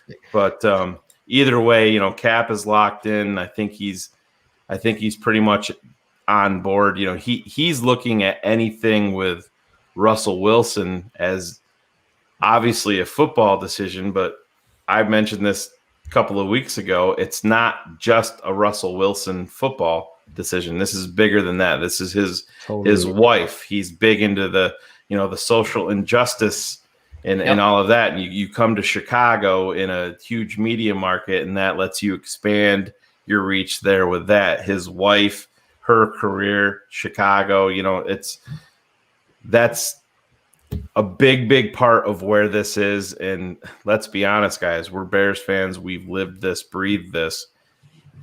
Either one of these guys, the two W's, come to Chicago, they're a fucking icon. Yeah, icon. They Right? win a Super Bowl. They're a god. Don't ever say they're not coming. We've destroyed those narratives. Chicago has a lot to offer. One thing about Russell Wilson, get Zach Wilson off the screen. Nobody is saying is that he is the consummate professional, and he knows this has been said out there that Chicago is a challenge, something that this guy has always stood in the pocket to take on, whether it be his size, whether the naysayers. His whole career, he's had to deal with that. So the reality is, to go to Chicago, Russell is a very fucking smart human being and a great quarterback.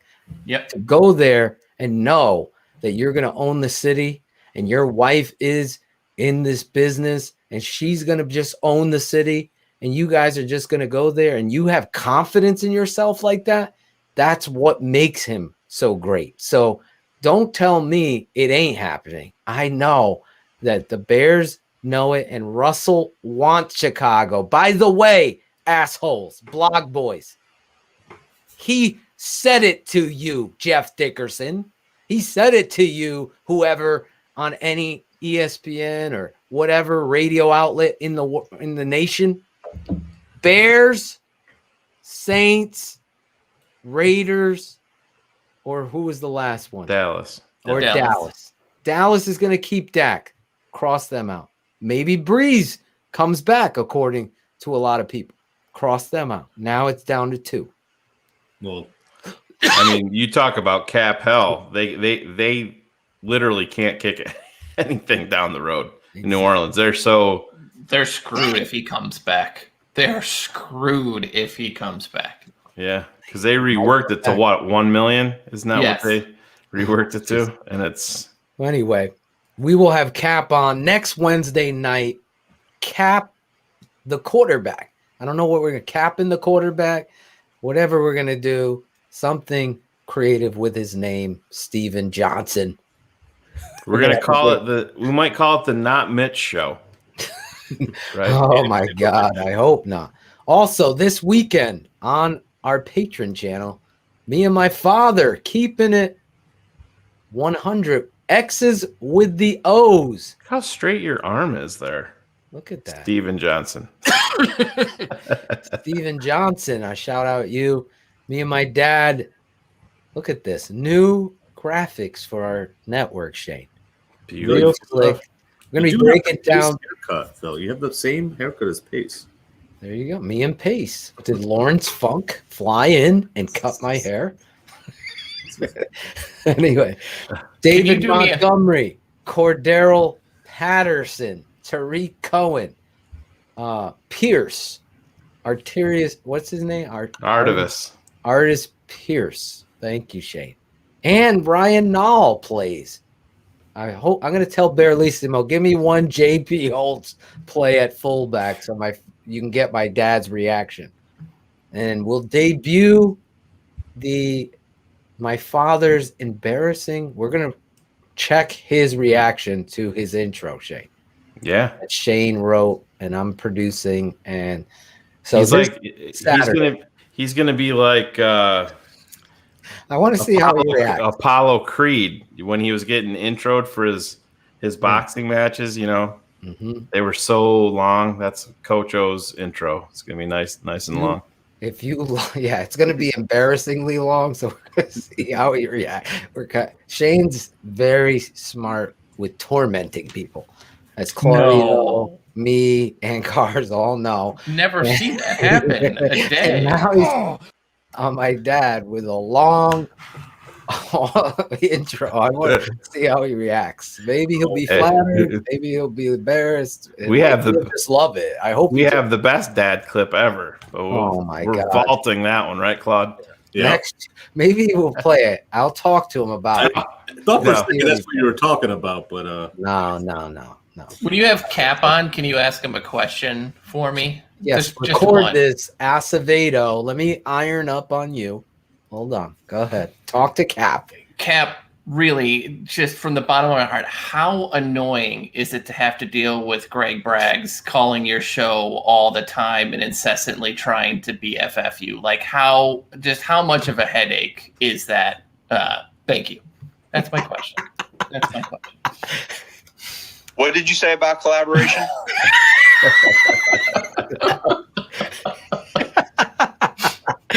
Great question. I can already hear Cap. I love Greg Bragg. I love Greg Sunshine. That clip is going and will be played. It's going to be next Wednesday with Cap. This Saturday, me and my father breaking down the X's with the O show for patrons only. Get that banner up, Claudio. Jackal wants your job so bad. He says he'll be all over these things. Just direct him. Come on, Jackal. It's all yours, buddy. Yeah, do you see everything you get to put up with? I mean, it's pretty tempting. He wants the assistant I have a lot of people DMing me, assistant producer. They want to do it, so I'm gonna get back to all of you. Last point: Sunday draft mob. And breaking news on that. Breaking news. Do you want to play the clip or do you want to save time? You don't have to. Okay. Yeah. Breaking news. Shayne. I will be there. Oh, you will be there. I will be there. We had a little Michael. You're like Michael Jackson in the Jackson 5. Yeah. I'll be there. I tried to leave, but they pulled me back in, Phil. Claudio. God, that was horrible. Please don't ever do that again. The tape never lies. There you go. Never lies. Yeah. Don't cut him off, Claudio. Jeez. I will be there. So this Sunday, Barlissimo draft mob. Also, patrons only banner that Claudio can't figure out. www.thetapeneverlies.com. Come over there, become a patron. It'll take you directly there, right there. Good job, Claude. The bottom of the screen. I wasn't even looking for it, bro. I was. Great. Don't admit that you lack the fucking heart and the toughness. You're giving him his review in front of everybody? I mean, that's pretty impressive. He's saying, have you seen a movie? Our boy, Jim Larison. We're getting to shout outs. I want to lead off my shout out for Jim Larison, our business producer. What is it? Our business manager right there, Jim Larison, getting all the connections. Yoko. At that time. Sunday, keeping it 100. Keeping it 100. Sunday, X's draft mob. This is going really well. I was reading your text, Shayne. I'm trying to get the comment down. This is going really well right now. Hold on. I'm trying to get the comment down. Can we get the comment down? There we go. Claudio, the dum-dum. Trying to get your shout out. Dude. Look at your name. Someone Look at changed your your name. name. Jesus, Claudio. How did they let you do that? Dum-dum. That's not You nice. finally got it. That's not nice. Let's bring Angelo back on. So Guess who knew that? Give a fuck that he smokes weed. They all smoke weed. Smoke weed every day. All right, it's that moment in the show. Spencer Strong. Every week at the end of the show, we're wrapping up. We had a great show. Dante Jones, former middle linebacker, the Chicago Bears. Lemuel Stinson, a surprise guest, came on the show and joined that. Just if you haven't watched it, go back, check that out. This show will be immediately up. Shayne, you don't have to upload it. You got to go back and check out Lemuel when you were asking Dante to choose between two people, and he said both. And Lemuel's like, he's stupid. He just chose both. So Lemuel is great. They were great. Just a great show. Getting into the debate. We're not mad at each other. This is what we do. Oh. We have a debate, guys. Phil knows he's wrong. Shayne knows. We tell he's him wrong. every day. Every Right. day we tell him. Yeah. Now, I'm not wrong about this, Claudio. You're wrong. You're wrong because our music producer, Cool Kennedy, is ready.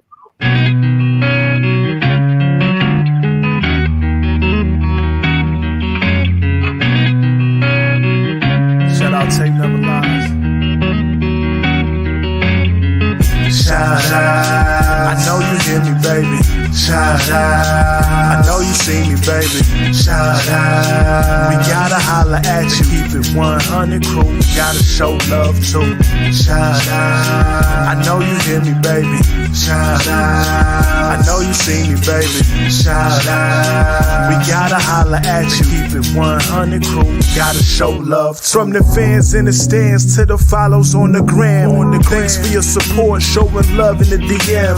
We stay Spencer strong, fight together till the end. Now it's time to shout out worldwide friends and fam. Like The network that keeps it real, 100 crew. So many in the world that I gotta show love to. For some this policy, the show is at its end. But for me it's so important to thank the charter members and the fans. Built the network, speak the truth through the tape. Never run around the truth, no narratives we create. Set them straight, no bubble screen on 4th and 8. Claudio Shayne getting nervous cause keeping them up too late. That's it, no more to say to get the shot of vital. But hurry up cause the postman's getting homicidal. shout Spencer out. Strong. I know you hear me, baby. Shout out. I know you see me, baby. Shout out. We gotta holla at you. Keep it 100 crew. Gotta show love too. Shout out. I know you hear me, baby. Shout out. I know you see me, baby. Shout out. We gotta holla at you. Keep it 100 crew. Gotta show love too. The network that keeps it real. Spencer Strong. Oh, yeah.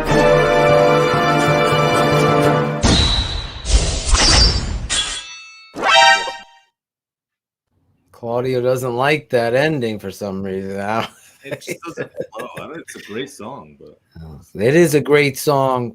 You saw today, if you haven't been paying attention, Cool Kennedy, our now music director here at TTNL. We got a bunch of stuff that we're going to be doing. It's about Getting time into. we had one. Yeah, we need Right, one. Claude? That's a shot at me, Claudio, not you now. I was agreeing. I mean, Okay, I just want to make, because Claudio's been taking some shots. Angelo's going to be cutting Claude's hair by the way this is going, right? He wanted to cut my hair today. He told, here it is. I was looking for the Spencer Strong. Claudio, I'm doing all your jobs tonight, Claudio. all right. The Spencer Strong heading right here. See it? Did he get you the instrumental of that, the shout out music, or no? Remember last Not week? yet. Yeah, we're gonna work on that. That's gonna be coming out this in next week's show. We'll get that. So you could play this beat tonight. That's a good one. Obviously, We're gonna start with our boy Cars.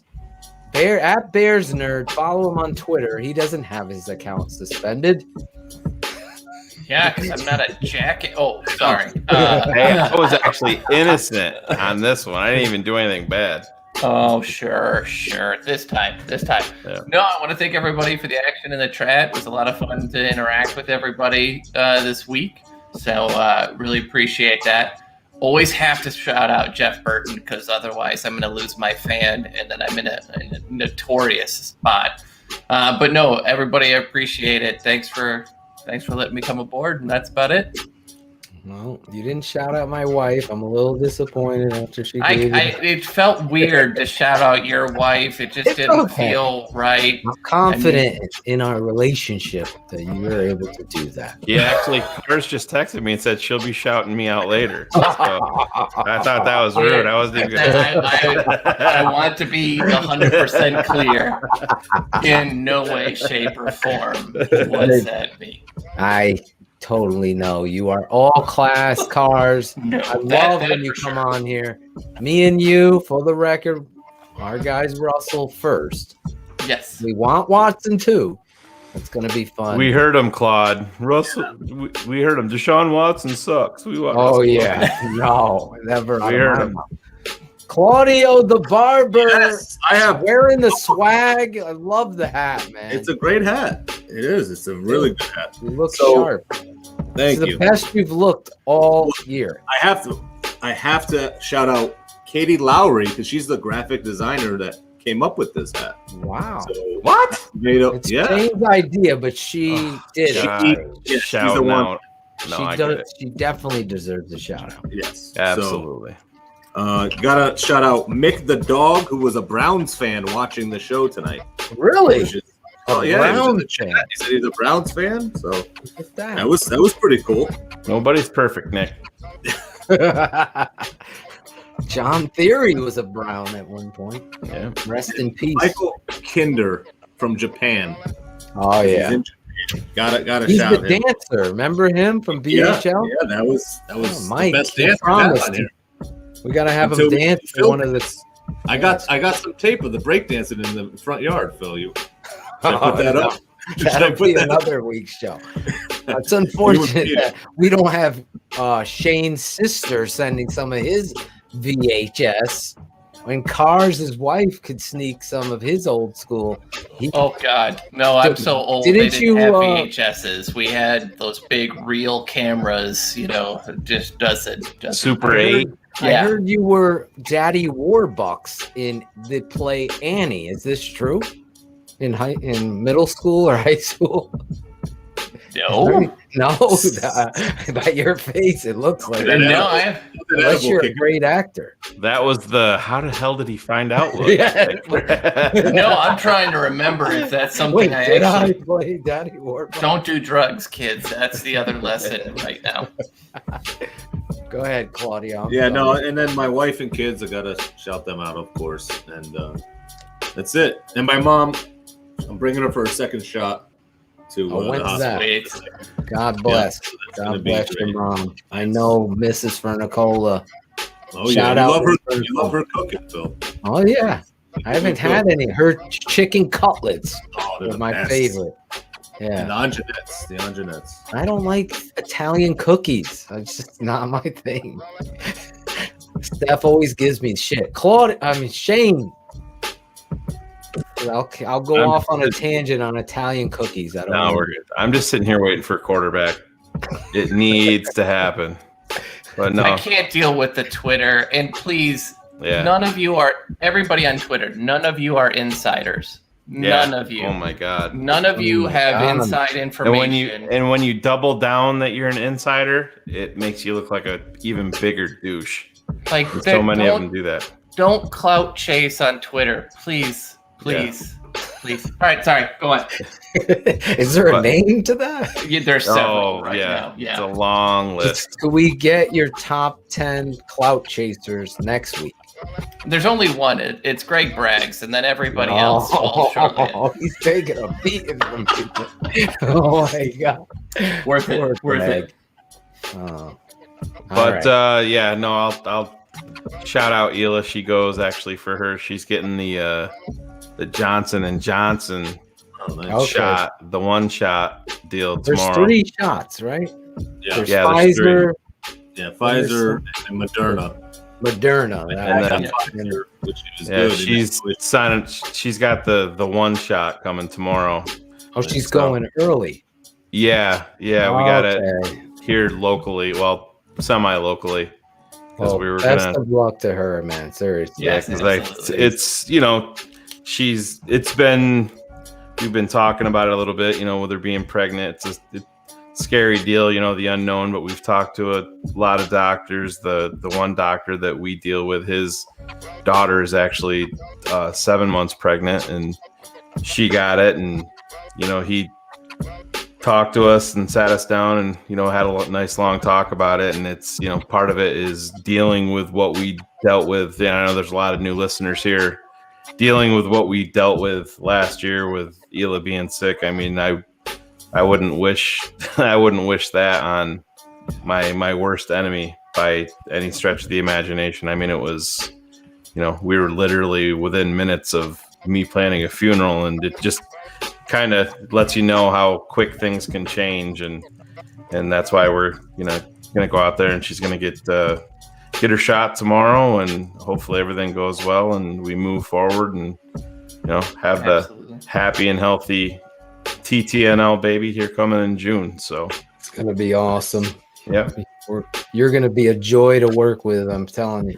Yeah, I can tell. Hey, you think I'm bitching about not getting sleep? No. If she's anything like my son was, I'm not gonna get any fucking sleep. Yeah, perfect. You probably did have COVID back then. I remember that. Holy shit! Tell you that. I was. You can go back to the shows on our old network, and if you listen to me, they deleted them all. Shayne. Yeah, I didn't listen to them no more. But yeah.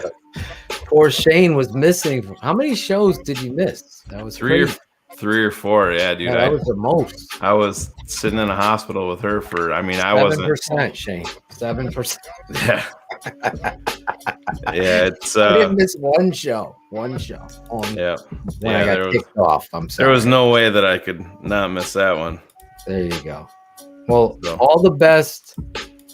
Ela, seriously. Ela, I know Ela's a big fan of my music, so that makes her number one in my heart. I'm waving to you, Ela. I know you're not Russian anymore. I've learned my geography. Oh, Jesus. No, what did you say she was? You said, yeah, it's where Shayne's wife is from. And then where was it? We were just talking about it today. Oh, the other, I thought it was Czech Republic, right? No. I told you the show that I was talking about was from Turkey. Istanbul. Yeah, Turkey, Istanbul. Phil I didn't know got them both mixed up. What city that was in, what country. So if you're from Turkey, I apologize, but my Netflix show that you should watch is The Gift. It's on Netflix. It's pretty good. It was a lot of twists and turns. It took place in Istanbul, and they used the voiceovers.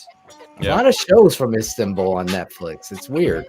But anyway, let me do my shout out. I had a lot of shout outs, but I'm going to keep it short for my guys.